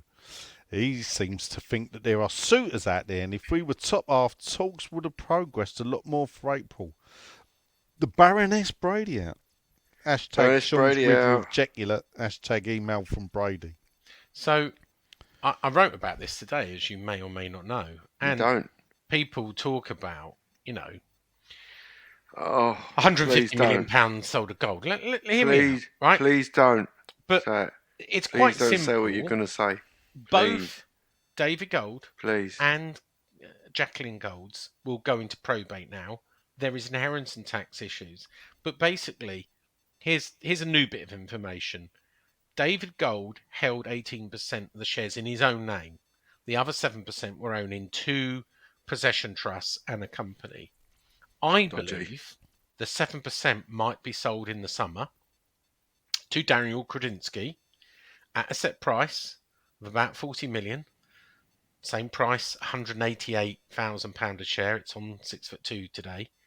And he will increase his shareholding from 27 to 34%. That will still make him the second biggest shareholder. It won't make him majority. It won't make him the largest shareholder. But if something's going to happen, that is what I will believe will happen. What is because the rules on once you get to a certain position, you have to make an offer? Is it 40%? Yeah, it's certainly not 34%. I think it's 40%. Once you get to And 40%, you look, have to offer to buy all the other yeah, well, shares at the Kieran same price. Maguire has said this, and I think other people have said this, coming around to my way of thinking. A lot of people read 6'2", is he is a serial investor. He's not trying to make money from taking over the club. He does everything to make money. You're probably aware, and I ran it today, and I caught a few people out. He's doing this French takeover, £800 million. A French publication company is buying for £800 million. Why? He's doing it to make money. His one get out. Let's be honest, right? He's a minority shareholder in all the companies he holds, except for his energy company. His one get out is at one time, West Ham will be bought for much more than he bought the shares for. So whether he doesn't want 100% of the company, because you don't make profit from running a football company. You make it from selling it to the next person, a bit like the Glazers will do, right? So he's 27%. Maybe he turns it into 34. Yeah, a bit like Sparta Prague or Slava Prague, whichever one he owns, at 40%. His payday comes when another rich person comes in and buys the whole of West Ham. That's where he doubles his money. And that's what I think he's in for the long run. Because he knows long term, Premier League sides will have their own streaming rights in 10 years' time. That's where the big money comes. So, no one's selling up anytime soon, I'm afraid. Inheritance tax, probate, and everything else. So, please don't. Nothing will happen this year. Sorry. Why don't you say your normal idea? Why not just He say doesn't that want to then? sell. He's in for the long haul. Oh, God. It's so depressing. Well, I just tell it like it is. I'm just a messenger. Why You use say 5 it every words when you 10 can minutes. use 500? True. Ian Gravitt, Oh, top fan. Evening, Come on, gents. And Come on, Nigel. Ian. He says, fucking legend. He said, I see a few posts about Skamaka's situation and Moyes was clapping him after the fans were shouting his name. He said it would have been nice for him to be given 90 minutes. It proves if he's played the ball to his feet, he'll score. Come on, let's be It generous. wasn't that great. be fair. He knows he's got a good shot on him. Yeah, that weren't a good shot, though. He missed one, though, just before that. Have you seen the alternative commentary, which I know you don't? No, No. I don't watch that. No, I don't find it funny at all. Do you not? No. No, I don't. Okay, fair enough. Each to their own. Yeah. Next up, another top fan. Top boy. Adam Levitz. How you doing, Ad? Hope you're keeping well. He said, do you think we're going to keep Umbro? And Yeah. do we think Betway will still be the sponsors? No. And in regards to your other question, Adam, you've just heard Sean waffle for 500 words when he could have just said no. With David Gold's daughter gone, do you think Sullivan will set up? Well, I'll answer that, save him waffling again. No, he won't, No. unfortunately, Ad. Unfortunately. But thanks for Umbro, asking. here's a funny thing, right? I bet we'll be the judge of that. Go on. Well, the funny thing is, Umbro's deal is not up. I don't know why everybody's been writing stories about Umbro's deal being up at the end of this season. It never was. It's the biggest non-story you can imagine, and everybody's been writing of it. But if you look at the announcement, when Umbro signed last time, the deal was extended to 2024. So this suddenly, major decision on West Ham. Hammers News have written it yesterday. They're gonna stick with Umbro. Well, no shit, Sherlock, right? It's there's all this story about Will Knight come and everything else. No, Umbro, they signed a deal back in 2020 for 4 or 5 years. I think it goes to the 24-25. Right, thanks for that. Next up.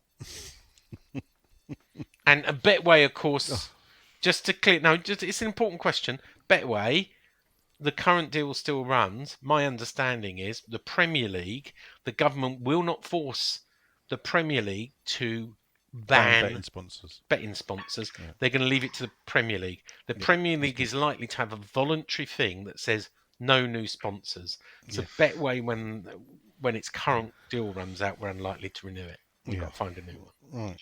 Okay. Thanks for that. But of course, if that's the case, and then Betway know they will not be able to sponsor again, would it not be in their best interest to keep sponsoring West Ham, to keep their name on the front cover? Yeah, of course. Anyway. And that's why they were bought tickets for the Conservative summer ball at the Carlton Club to lobby the government.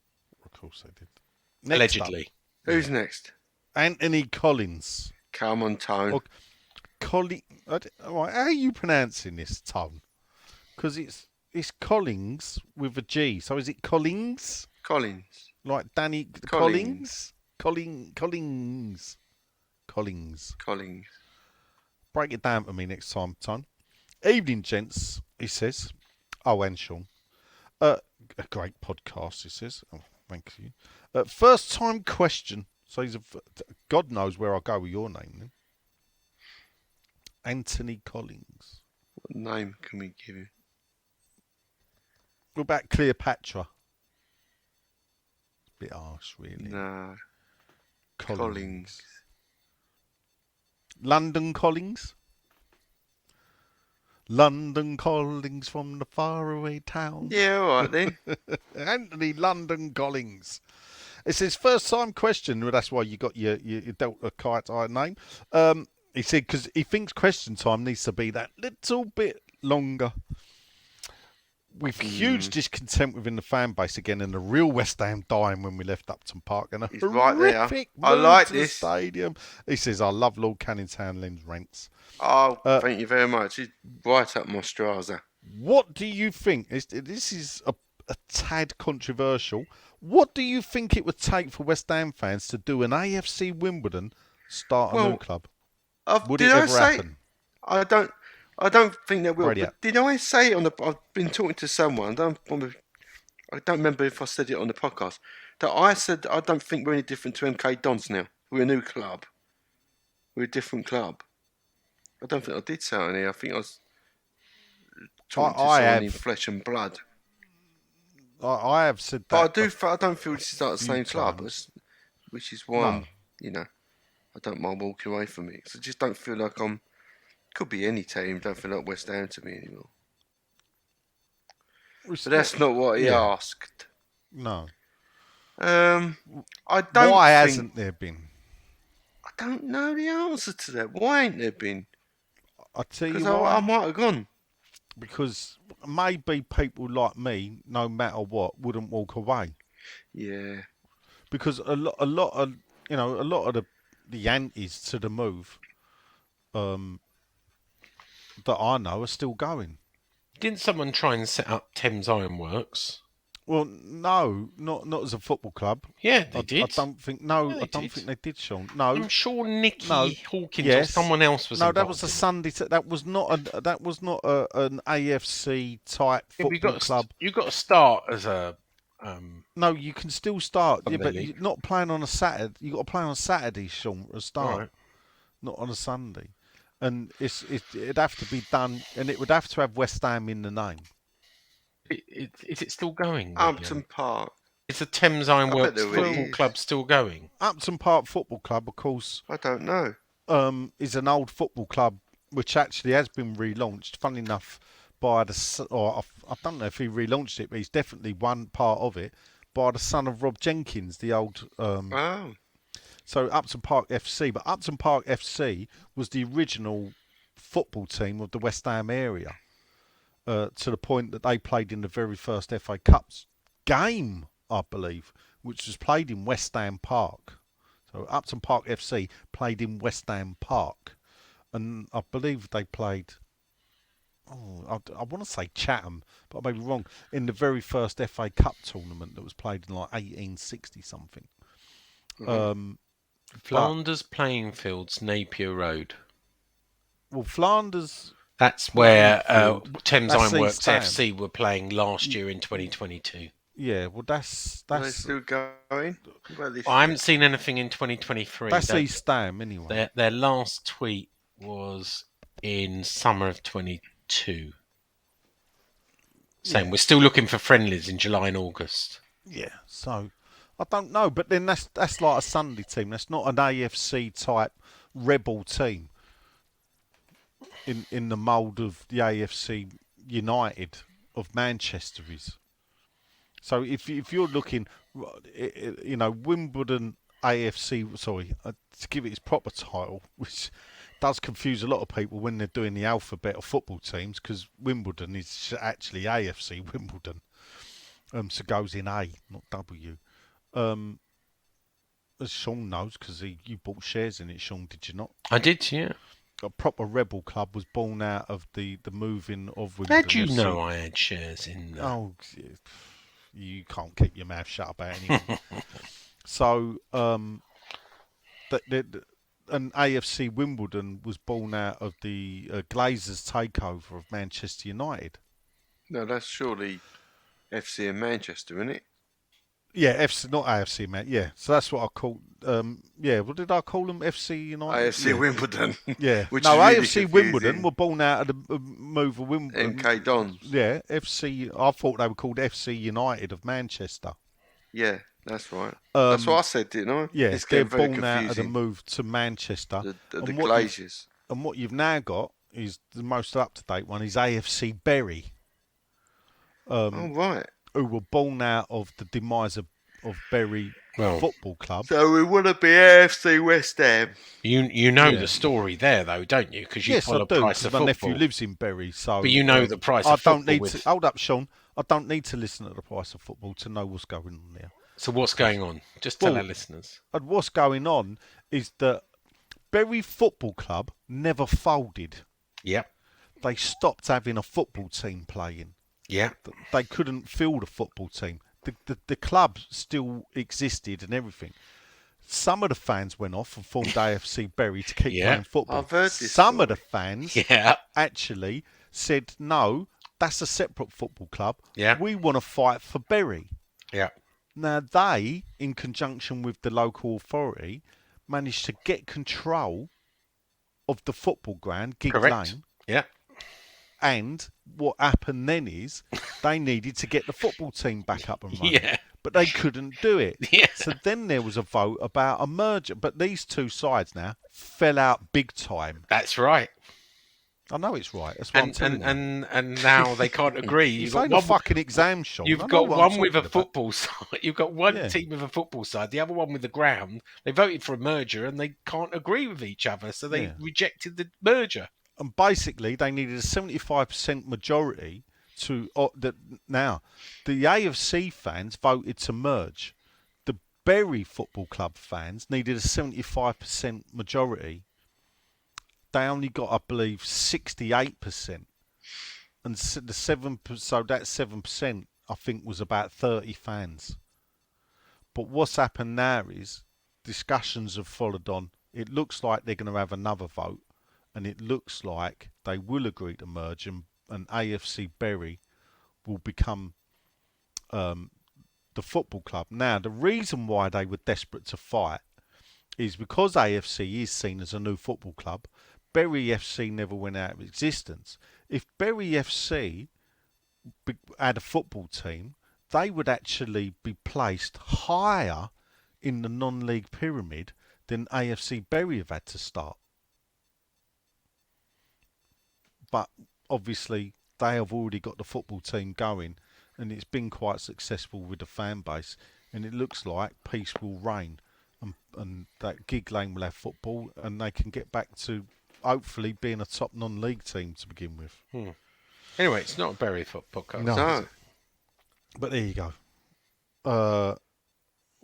But why do we think?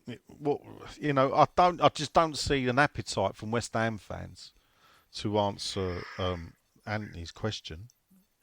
There was talk about it, when the move was mooted, but there was always a thing but it ain't going to be West Ham. And where do you play? Yeah. I don't think people predicted how they'd feel. They just see it as another stadium move when you consider what Arsenal did. Yeah. But it's now sinking in that it feels like a different team.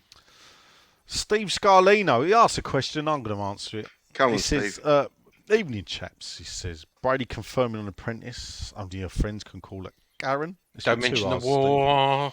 Steve. Is Sean on first name basis? We would have to refer to as Baron. No, it's for effect. It's for effect. You've heard it. He does, actually, to be fair, he does call her Karen anyway. You know that. I know that. That's why I've said it. You call her Karen. Yeah. Yeah. Stewie Ling Brady is out. digging Ling. Yeah, Brady out. Sorry, Steve. Yes, thank you. Oh, he said that, did he? Yeah, he did say that, yeah. West Dinger. Ham's gone 4-0 Come on, up, Dinger. Don't let one me ratings. down. Uh, This won't be peppy, will it? He says, I'm too apathetic to even bother to ask a question. Brady Good out! start. Brady out. That's what I like. Totally He's get then it. put up a picture saying, fuck off, then keep fucking off. Keep fucking off till you get into a gate with a sign saying you can fuck off past here, but then you can climb over the gate, dream the impossible dream, and keep fucking off forever. Okay. I don't know if that's you or Brady he's talking about. I'd so like to know if Stuart's going to renew. I bet he will. I bet he will. I bet I he's... bet he will. Yeah. He's considering it. Yeah. I think it was Stuart mentioned it before. I'm getting confused. I don't know who I talk to. Who I talk to in real life. I've still got my faith in you. Thank you. Talking of faith, it's the Reverend Jonathan Lowe. Oh. Finally. Ah, Now we're look at me. talking. Dearly beloved. He won't let me down. He says, a good win for our own Betway Stratford SC against Larnaca Weatherspoons FC. He says, despite Nigel being way off, he's joshing. You're not allowed to do that, by the way. With his score prediction, I was only one. He said, it was a pleasure sitting with Nigel and his American buddy Dave to witness such a spectacle. That's right. He says, was there. anyway, are we feeling positive and getting excited about the prospect of becoming the first team ever to win a European competition and get relegated in the same season? What a thing. As I said to John that night, oh ye of little faith. I reckon young Divan Mubama will be a top goal scorer for us in the Championship next year. And this is why he wants to go down, people, because he's really looking forward to all those Saturday 3 o'clock games. Because he can't work Sundays. Well, work it out. He does. He works Sundays. We but can't he still go gets- Sundays. Yeah, sorry, yeah. Well, he does. He just has to hurry up with the sermon and have it on Wait. his toes. I've sort of hedged my bet. So Finley plays for the. He plays for a Saturday team and a Sunday team, so we can alternate. It doesn't matter which day we play on. Oh, that's good to know. Thanks for that. Thanks, Sean. That's all right. Oh, and Sean, he says, thank you for repeatedly quoting Bible verse from John chapter 11, verse 35 on last week's podcast. What was that? I don't know. I'll have to look it up. What was it? Oh, he says, by the way, that Bible verse says Jesus wept. Ah. I'd said that earlier. I think we're 5-0 up now against Wolves. John what? Then- John chapter? Yeah, John, it says John chapter 11, verse 35. Jesus wept. 11. Do you know what that means, by the way, when I say John chapter 11, verse 35, Sean? Come and see, Lord, they replied. Jesus wept. Yeah, Then the I think Jews you kept said- saying that. See how he loved him. Yeah. But some of them said, no, anyway, carry on. It's not a Bible podcast. And it finishes off. It says that painting you're currently working on, superb. Any prints? Of course there will be, Jonathan. Don't you worry, I'll let you know. You signed up, and if you're not, everybody, sign up to canningtownlen.com. East London's favourite artist. There you go. The Canning Town artiste with his studio in Canning Town, if you read the Daily Mail. Yeah. Oh, you got your people, picture yet? all these people in the Canning Town groups going, I've never heard of him. You got your celeb picture yet or not? Not quite yet. yet. I'm Okay. not pushing it because it's international break Yeah, anyway. fair so. enough. Next up, like London buses, you have one Virgin and then Yeah. another one. can't believe it. I can't believe it. That'd be Chris Kinch. No, this is Keithy Beach. Oh. What name can we have? Keith Beach. Oh, right. Brighton. I was going to call him Sandy. I like that. I prefer Sandy. that. So it's Sandy Beach.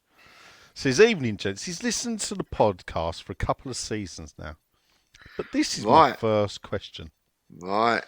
Be gentle, he says. Oh, definitely not Brighton Beach then. Well, no, that hurts your feet. Anyway, he says he's put some great pictures up. He said, this picture popped up on my memory timeline today. Right. And as you can see, I tried from an early age to get my daughters into the Hammers, but without any luck. It says they're 14 and 10, and I've even offered to take them to a West Ham Women's FA Cup game, but to no joy. He then says, how did any of you guys get your kids into Hammers, particularly daughters? Great podcast. Keep up the good work. That's down to you, Nigel, and you failed. Mind you, Sean, your daughter's been to a West Ham game. Is she a West Ham fan? Or? Yeah, she is. She used to have a season ticket. She was one of the founders. So for £99, I bought Did she her. like going, Sean? Yeah.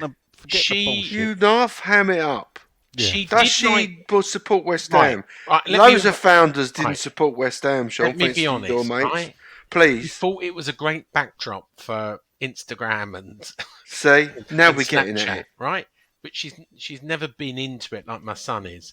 She came and she did enjoy it on Thursday as a backdrop to social media. But no, she's not a massive fan. And her ex-boyfriend was Chelsea. She used to do that just to rub it in. But yeah, she's not got the West Ham bug. She's not the football bag. Does she still have to stand on a seat to watch the game? No, she doesn't. But she comes along because it's.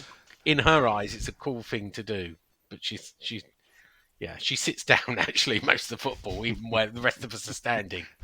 Right. Anyway. I'm looking at these photos. Their two daughters look very alike, don't they? Yeah. Obviously they're sisters, but that's incredible. Talking of daughters, did you see? I retweeted it. Jessica Dix trying to promote friend of the studio. You hear me?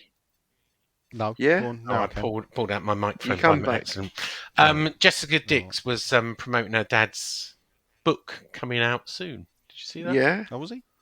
Has he got another? No, I didn't see it, but I know he's got a book coming out. Yeah. Oh, all right. You going to buy it? That? Yeah, I'll get hold of it. I bought his old one written by Kirk Blows, The Terminator. Yeah, this one, I've got The Terminator. It's called Hammer Time. Me, West Ham, and a Passion for the Shirt coming out at the Big Green Bookshop. You can get it now, signed. All right. I don't know a lot about it, but... No, it went under the radar, didn't it? Published on the 8th of June, but you can get signed copies now from the Big Green Bookshop. Do you know where that is? Is that a Newham bookshop? What's the Big Green Bookshop? I don't know. Never heard of it, no. Might be up where he lives. Yeah. I mean, to answer Sandy's question, bit like you. I mean, I think I managed to get my daughter to come till she was at least 15, 16. And I think it sort of petered out. I started at 2, or she was. So it was just after her third birthday. She went to her first West Ham game, which was the Di Canio game, the goal against Wimbledon. Got her a season ticket when she was about 7, and she sort of used to like it with Bubbles Bear and everything. And then I don't know, it was something she did with her dad basically, and then it turned out. She only went for the kebabs. She was pretty good, I must admit. She was pretty good with the protesting lot. Oliver came a few times, didn't he? Oliver went twice. Once to his very first West Ham game was against Birmingham City. We had to go just after half time. He didn't want to stay. He's a Spurs fan now, isn't he? And secondly, he went to support Wolverhampton Wanderers. All right. So there was me in the pie and mash shop at the Green Gate with my boy with his Wolves hat and scarf on. And I must admit, Wolverhampton Wanderers were really good to him. Mick McCarthy stopped to say hello to him and everything. Oh, good. Because we got by the touchline. Our friend, Mr. Ian Tompkins, took me and my boy down to the touchline and everything. But as in regards to my daughter, I put in for a free transfer, basically. Keith, you might have to wait to do this, but it's well worth it. And Well, her husband doesn't ended even up come married anymore. now. Yeah, I was going to say, but Charlie doesn't. I can't remember the No, last time I yeah, saw but Charlie at a game. he's been in Germany. He's been having to work in Europe, so Right. he's been in Germany a lot. So he's finishing Germany this week, but then he goes back on shifts because I've been checking his shift pattern, and I think he's good for Saturday games, but I think he's going to miss the European games. Ah. How about your So- wife? When's the last time Sam came? When was the last time I took Sam? Might have been the game actually. That you asked her to marry you? No. She had to come when Oliver was with Wolves because I didn't want to risk having to miss the game again if Oliver wouldn't stay. So I got Sam a ticket and she had to take him home after 10 minutes. There you go. So, How about the cleaner? When's the last time you took the cleaner? She hates football. You've never taken her I'm to a good West with Ham that. game. She hates Have football. you ever taken her to a West Ham game? What do you think, Sean? I think you have at least once. No. don't be Never. daft. Not No. even once. no, right. No, she hates football. Yeah, but a lot of people do that. But she must see something in you because she married you, and for love, she might say, "Well, it's your passion. Don't I'll be come daft. along with him to football game if that's what makes him happy." Sam used to go Not with me really. a lot. Sam used to come football with me a lot when we were dating in the late 80s, early 90s. And I think probably what actually she's a Plaistow West Ham girl and her family were West Ham. And I think what possibly turned her off West Ham was my obsession. If truth be told, she used to enjoy going, but not as much as me. No. So, and yeah, when we got married and had kids, someone had to stay home with them. That's the luck of the draw. Next up, I'm going to stop now before I dig myself an hole. Chris Savile Rowe. Even though I may actually say to her, "Do you want to come football with me?" I'm going to ask her actually. After Got to seeing finish the kitchen first. well, Might be a while. no, that's Easter weekend.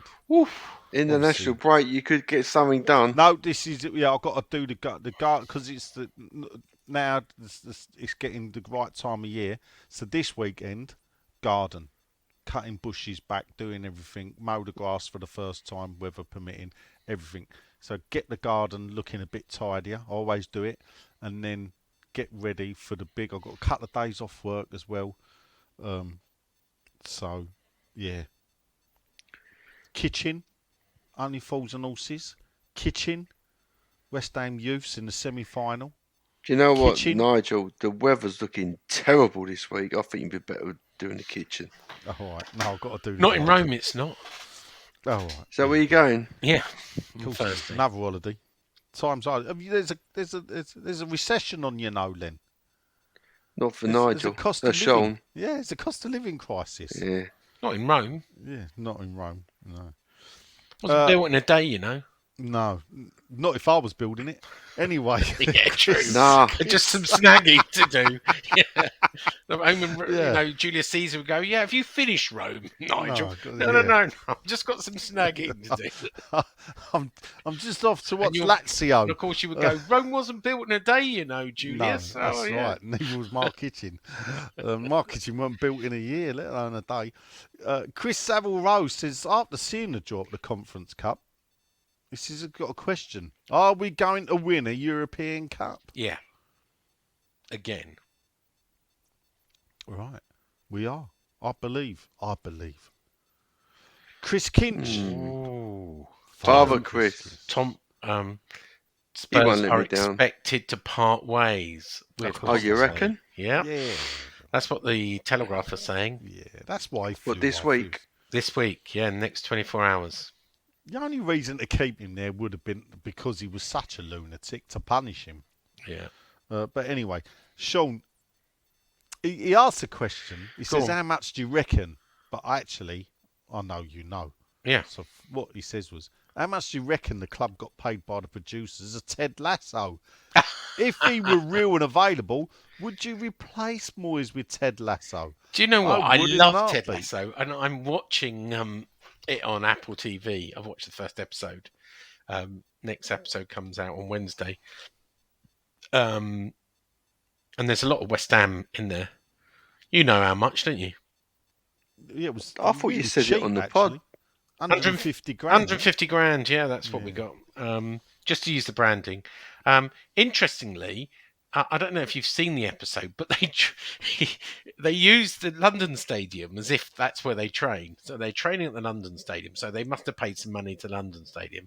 They drive across the bridge.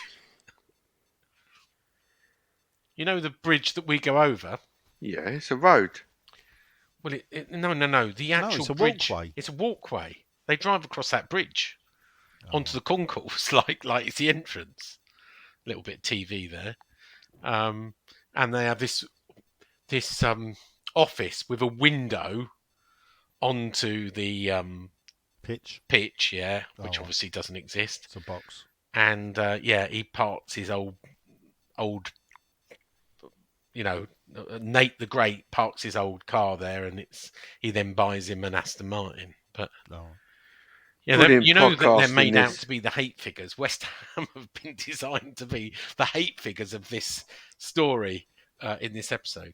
So Yeah, Dave weren't impressed. Thought we sold our soul rather cheap. for 150 grand. Yeah. Well, and then as Anything I said, we for the sold our money, soul them lot. years ago. Good So, brand placement though in the Shut American up. market. It is.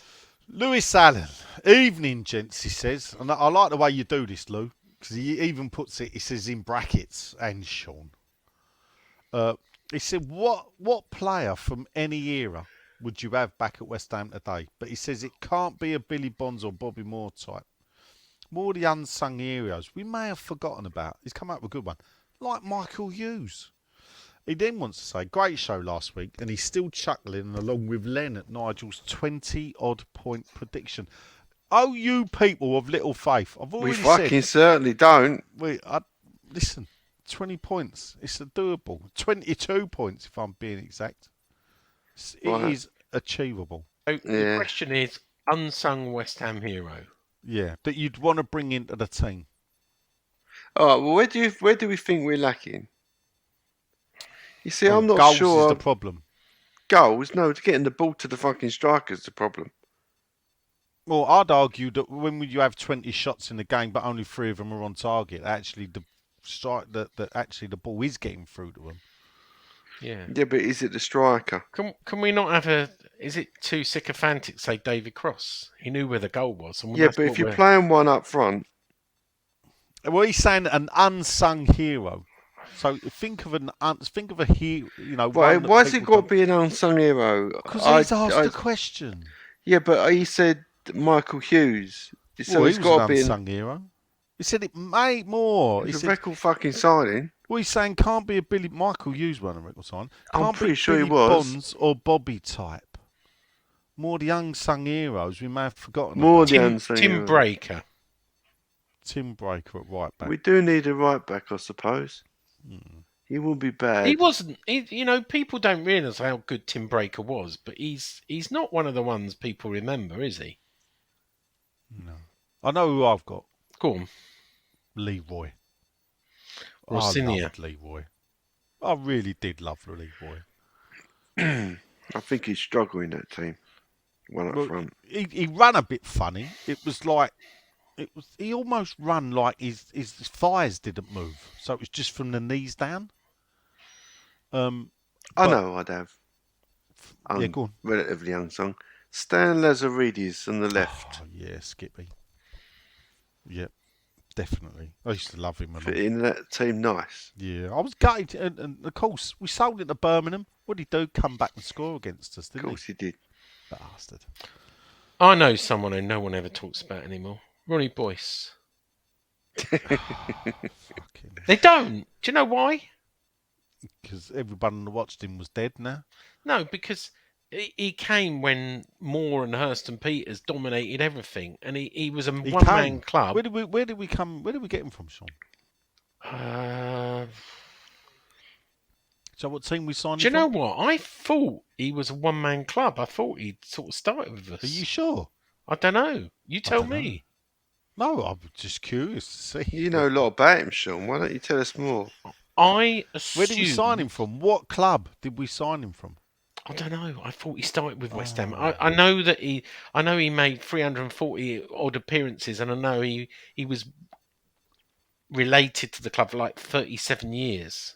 But so I assumed he was a one-man club. He started with West Ham and finished with West Ham. Is that not true? No, I'd have to Google it. He's Yeah, you winding go you Google up. it. Is he winding me up? Of course he's fucking winding you up. You should know the answer, shouldn't you? Well, he Be more started with West- confident. Ronnie Well, fucking Boyce. He makes me. Yeah, he was a one-man club. You little bastard. Yeah. Well, why are you so uncertain then? Because Ronnie fucking because Boyce. when Nigel says it, it makes me doubt it. Of course he is, because we You know know you're what? blagging. I didn't You're know not he hard to shake off the pot, I Nigel. didn't Sean. know he was a caretaker manager either, by the way. Until I've For just- what? He was a Oh youth yeah, team all, manager all as the well. one game. In 1990, he was a Yeah, against caretaker manager. Swindon. Oh, yeah, was he? Yeah. Yeah, one game in February 1990. You're right. Against Swindon. I'm telling you, it was the Macari resigned, and the day after, because it turned out we didn't know Macari why he weren't at the game. It was back in the days when social media didn't exist. So the game was played on a Sunday, which I don't know why actually. We drew 2-2. It was Ludo's first game. No Macari, and it broke that Macari had then resigned. But what we didn't know is he'd actually resigned Saturday night. Mm. And Ronnie Boyce and Billy Bonds actually took charge of the team affairs that day. Super Chrissy Mills to give him his full title. He's not going to be happy. Evening, gents. He says, even when we aren't planning, can't find a way of pissing me off. He said, I thought around 30 quid was okay for a quarter final. But oh no, they couldn't just let it happen. Notice today they gave us a whopping 5 days of season ticket holders to get our own seats. So didn't even give people who get paid between the 21st. That is a good point as well. Oh, have you bought your ticket yet? Actually, no. I need to do it. But and he has got a good point, yeah? Because I get paid on the 25th. So, and if you get paid, people get paid last Friday. Why couldn't the club just make sure it went past payday? So what was the day that season ticket holders had to buy by? We've got till Thursday, A Thursday, right? the Okay. 22nd. I Okay. believe. Yeah? I don't even know if I'm in this country. The game is, well, you are today. You can buy it now. No, on the game. Oh, right. The game is not even to the 24th of April, for fuck's sake. 20th, isn't it? 24th. Is it? He said, I'm now going to, for the first time, buy a Band 6 ticket and find my way to my Band 3 seat. There's a Band 6 now.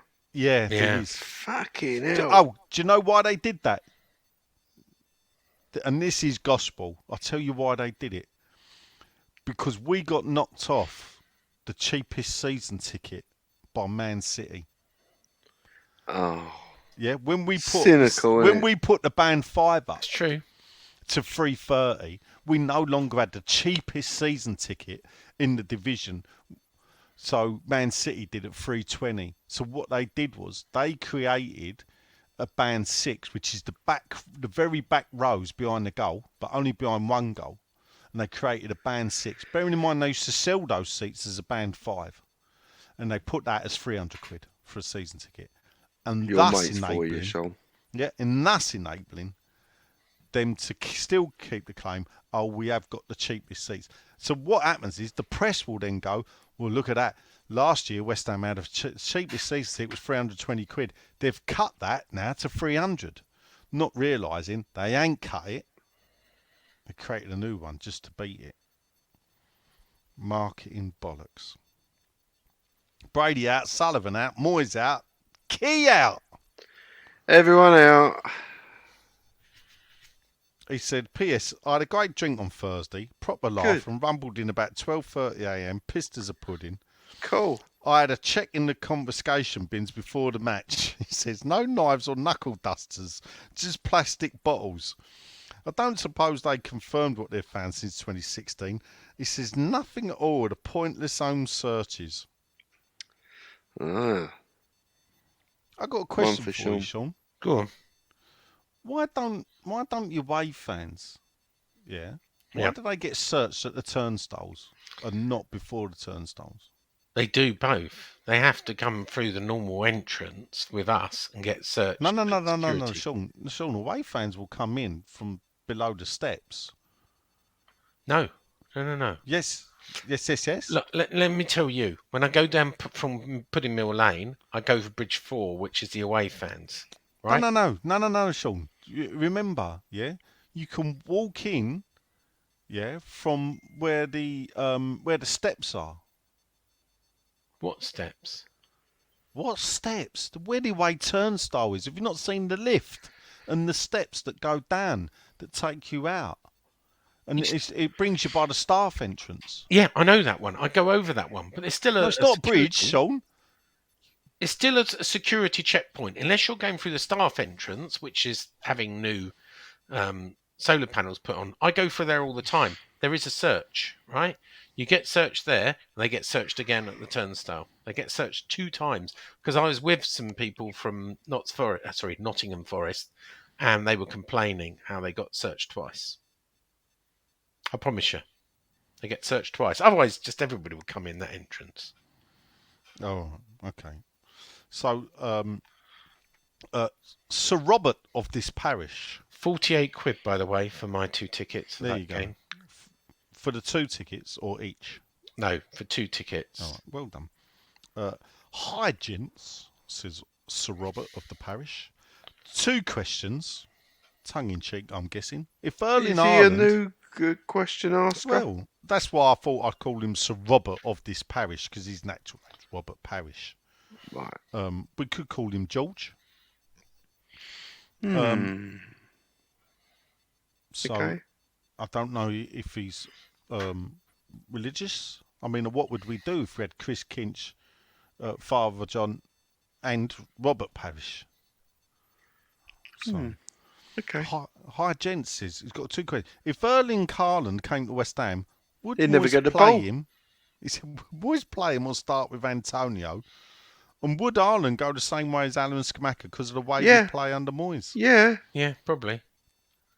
Can I just say about Haller, the great anomaly here? Go on. When he was here, nobody really was a big fan of his. Nope. Yeah, he got a lot of. There was a lot. No one was disappointed when we got rid of him.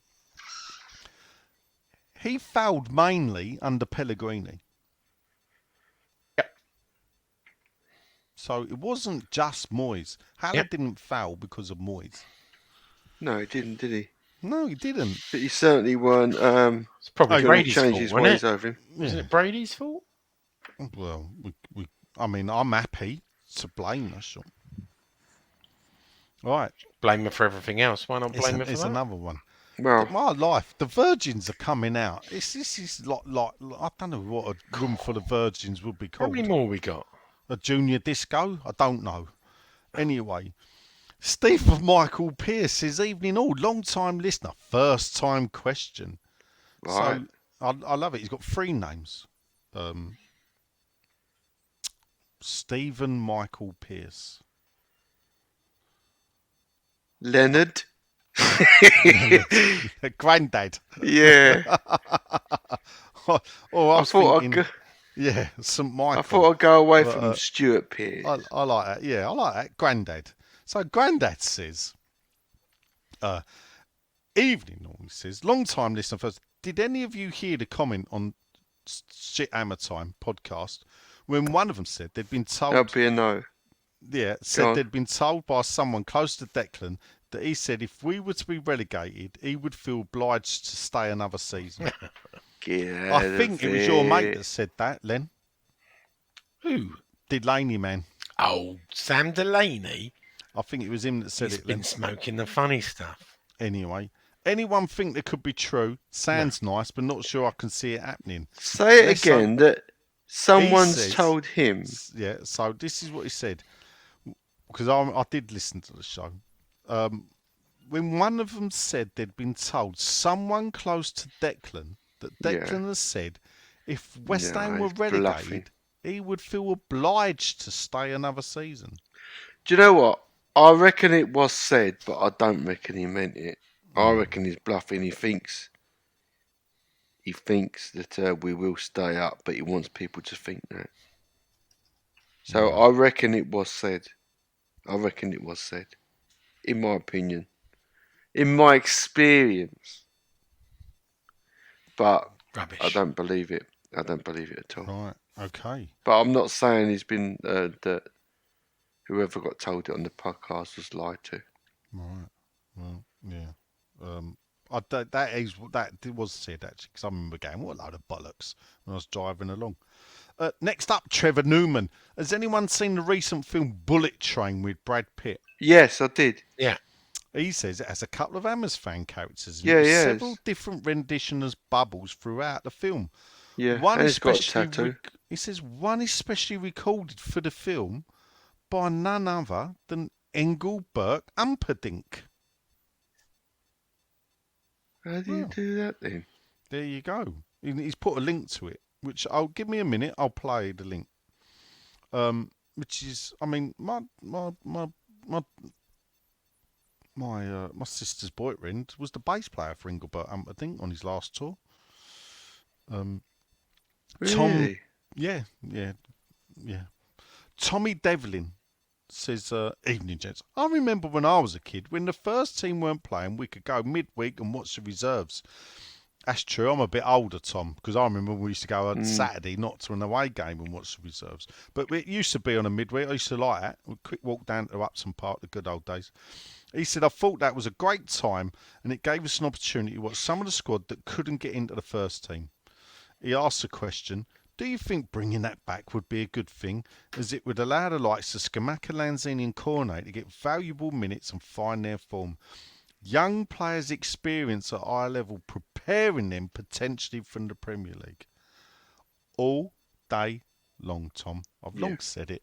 The demise of reserve football, we've all said it, and well, maybe not Sean. But listen to the ex-pros. Don't listen to us amateurs. Listen to what they say when they were 15, 16, isn't it? They do. Yeah. You Funny, know? Smudger's rang me. Smudger, my mate Smudger, played with Bobby Moore when he was 15.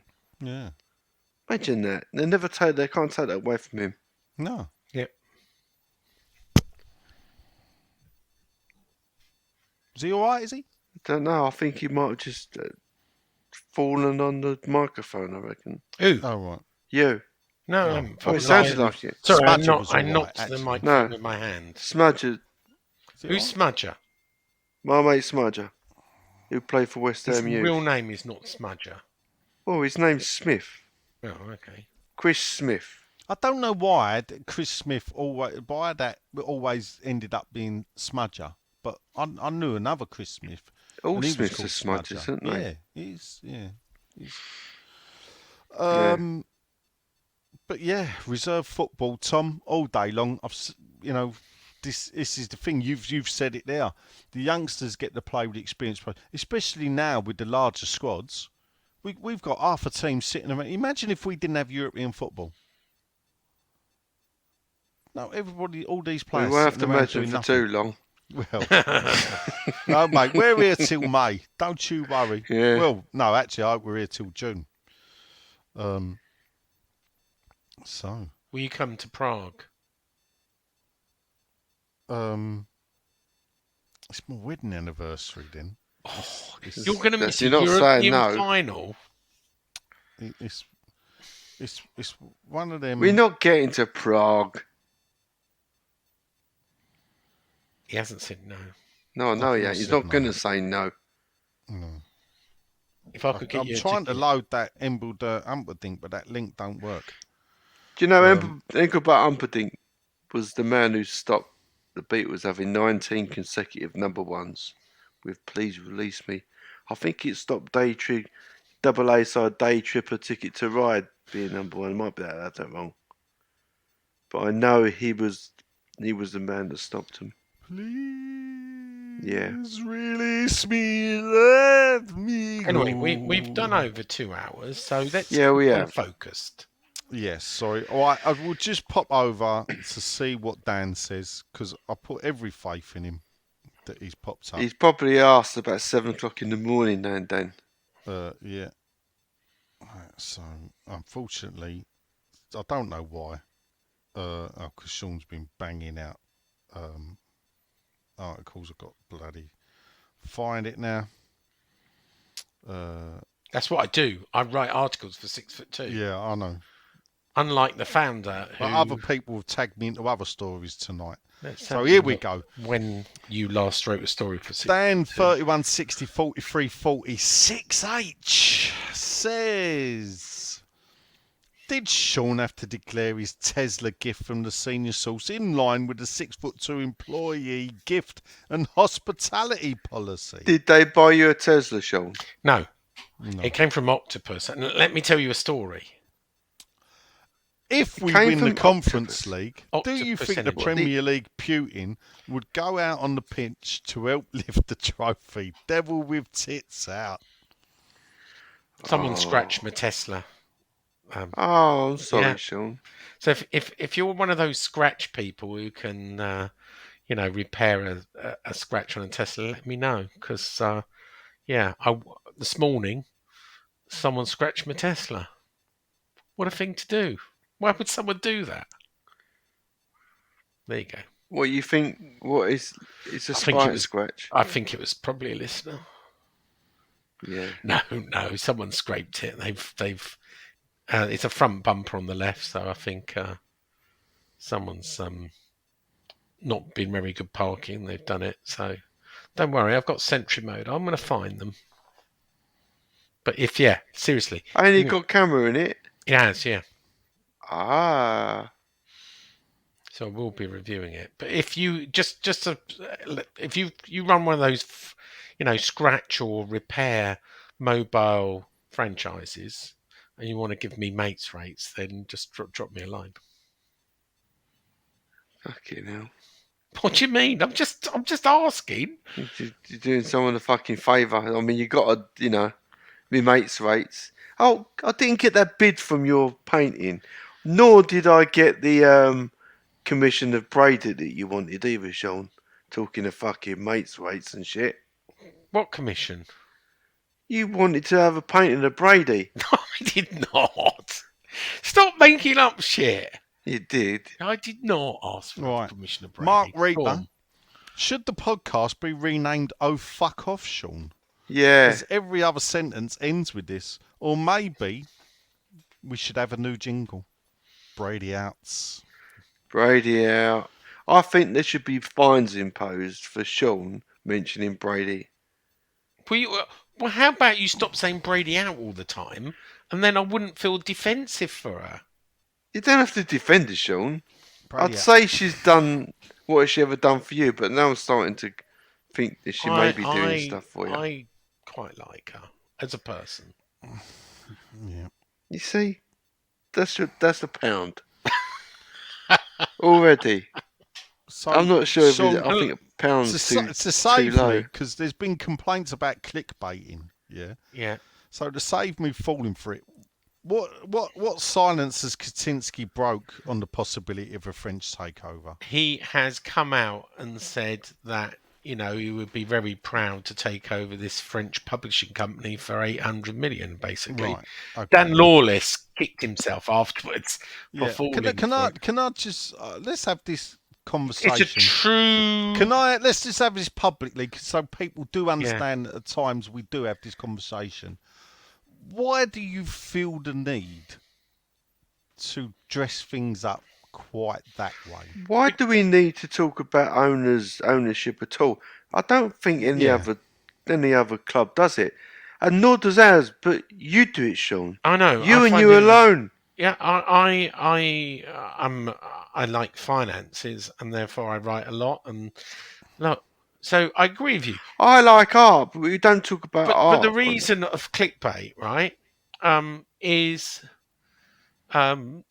just to be able to get people to read the story, and this is what headlines are for. That, right? That's the whole point of a headline, to draw you in, and hopefully then people read the story and it stands up on its own. And I think it's an accurate one, right? It's a short. The whole point of a headline is to draw you in, but it's an accurate one. It is a French takeover. I've intrigued the reader to click on it, You've mugged them and then off. they read it, and then do you know what? It's 1 second of their life, and then they can decide whether they want to read it and go, oh well. Or read anything on there again. It's shown to work. It works. Now, for why are you talking about 6'2"? What's Feemy's beef? Who? Dodsey? Yeah. He just feels a little bit left out. Why? Well, he used to be in a WhatsApp group that was populated by about 8 people. Yeah. We're down to me, Sean, and him now. Oh. So he's at the bottom of the tree. 8 people. And really, right? It's just me that writes at 6'2". The last story that Nigel wrote on his own website was actually on the 10th of March. What are we on the moment? And that was actually Dodds' away day ramble. So he didn't actually. Do you know what word is? Let's see. Oh no, he did write. He wrote positives can be taken from performance. He wrote that on the 9th of March. So that's the last time he wrote a story.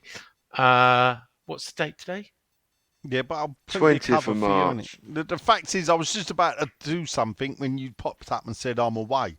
So I thought, well, if I'm going to be busy, I better save myself up for then. Okay, all right. So we look forward Thursday, to it. Friday, Saturday, Nigel Sunday. can't take over. Well, yeah, but what it is, remember, yeah, I don't do news, Sean. I know you do. Right, so you do the news. I know I do. Right, well, there you go then. But you upset Stelios, so he left. And you I didn't upset the upset Clown him. Booze people, so they left. I didn't upset them. How can I have upset them when I'm on their show? Well, the common theme is you're in the group. Or maybe it was me. I don't know. Well, the common theme is that you and Dodsey are still in the group. Yeah, that's true. So I don't think it was Poor me. Dodsey. I had a drink with Stel after the game. Oh, did you? Yeah. In the supporters club. Yeah. He's not doing 6'2" now either, is he? No. He left. But we don't talk how sausages are made. Well, you're having a good go. He's done a thing tonight on April Fool, big month for West Ham. I haven't watched it because I don't watch any YouTube. Anyway, what how many have we got left, Nigel? Right. Here we go. Point of order says Alf Gasparo. Hey. I like Alf. Evening, fellas. His point of order. Would you take Conte now if he had the boot? No. This is cheers. And then he finished every fucker out. Everyone out. Would you take Conte? No. No, we saw that earlier. No. No. Scottish David Moyes, isn't he? You mean the Except Italian with David trophy. Moyes? Oh, yeah, sorry. It's been a long night. It's the Italian Yeah. Moyes, except with trophy. I was just typing Scottish Moyes, but it's the Italian Moyes. Italian Moyes. You know, Trophies. no. I don't, look, I don't I want wonder if Sullivan would take him. Yeah, well, I don't want to appear like xenophobic. But Oh my God, here comes it. I know, I'm going to say it. I've always preferred like a British manager though. Our track record with foreign managers, no disrespect, is not great. Now I love Zola at the bits. The football was good. Points wise, was shocking. But I felt he got dealt a bad hand because he turned up and we were gone skint. All his best players had to be sold underneath him.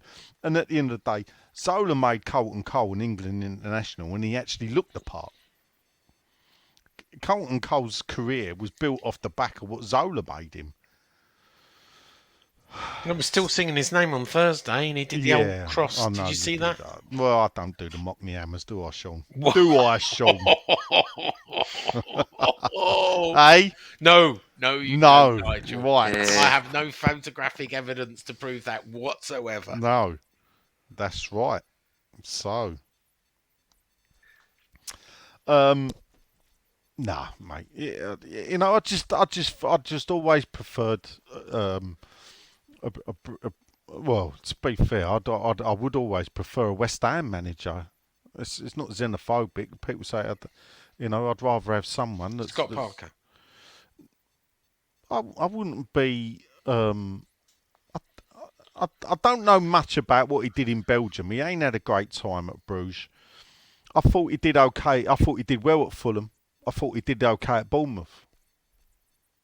So I'm not adverse to giving him a punt. But perhaps he needs to go and do something elsewhere a bit better. Yeah, didn't I hear Frank Lampard might be put in charge of Palace? Well, look, he still wants to work. He still wants to make himself as a manager. I think he needs to go back to a club like Derby, were in the Championship, and take them and bring them up. You know, I find that Palace sacking very strange. Weird. I mean, in the Opta stats, they reckon 5% chance of them going down. They're better, least chance. Yeah. Cool. How are we doing? That's it. That's your lot. Oh, cool. Well, we've got no prediction. Should have done 2 shows, shouldn't we? Yeah, we should have done. But we finished it. It would have been it would be like a half an hour football show and a 2-hour question time.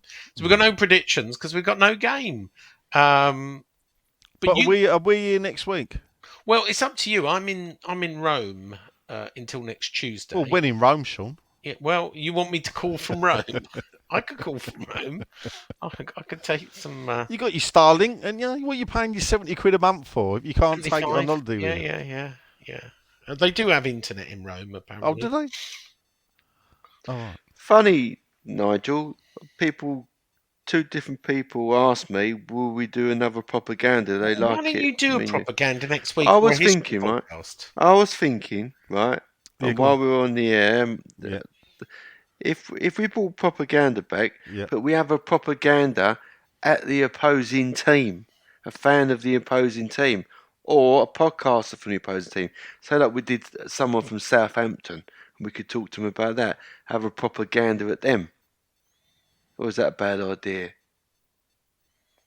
No. Do you know any Southampton fans? No. I thought you'd know more than me. No. We could try. I think we'll fail. We'll try. Because this is it. I don't know. I'm all for doing something next week. I'm all for doing something next week. Right, anyway. Hold up, before we go. Meeting off air. Yeah, before we go, Cool. I want to say to a friend of mine, listener of the show, friend of the show, Ian Wiley. He's not well. Oh, Ian. So, Ian, mate, we're all behind you. All the way. Get well soon, mate, and get yourself back over there. And as I said on the text, anytime you want to call, just ring me up. If I don't answer and I see your number, I'll ring you back when I'm free, and we can sit and have a nutter. Yeah. And when you get yourself over to the Grand, we'll do that tour. I'll take you round, and it may even finish in the Sheddy. Yeah. There you go. More importantly, Ian, get well. Fuck the Grand. Yeah. Well, anyway, that's all we have this week. An hour, 160 minutes almost. I've been Sean. 160. 160 minutes, yeah. 6-0. 160 minutes. Oh. Just short of 3 hours. 3 hours. Yeah. 2 hours 40. Because you've gone about Brady for an hour of them. All right, it's not true. I've been Sean. Nigel has been. Brady out. And Len has been. Sick of hearing about In Brady We Trust. Oh, shut up. Bobby Moore. More than just a podcast.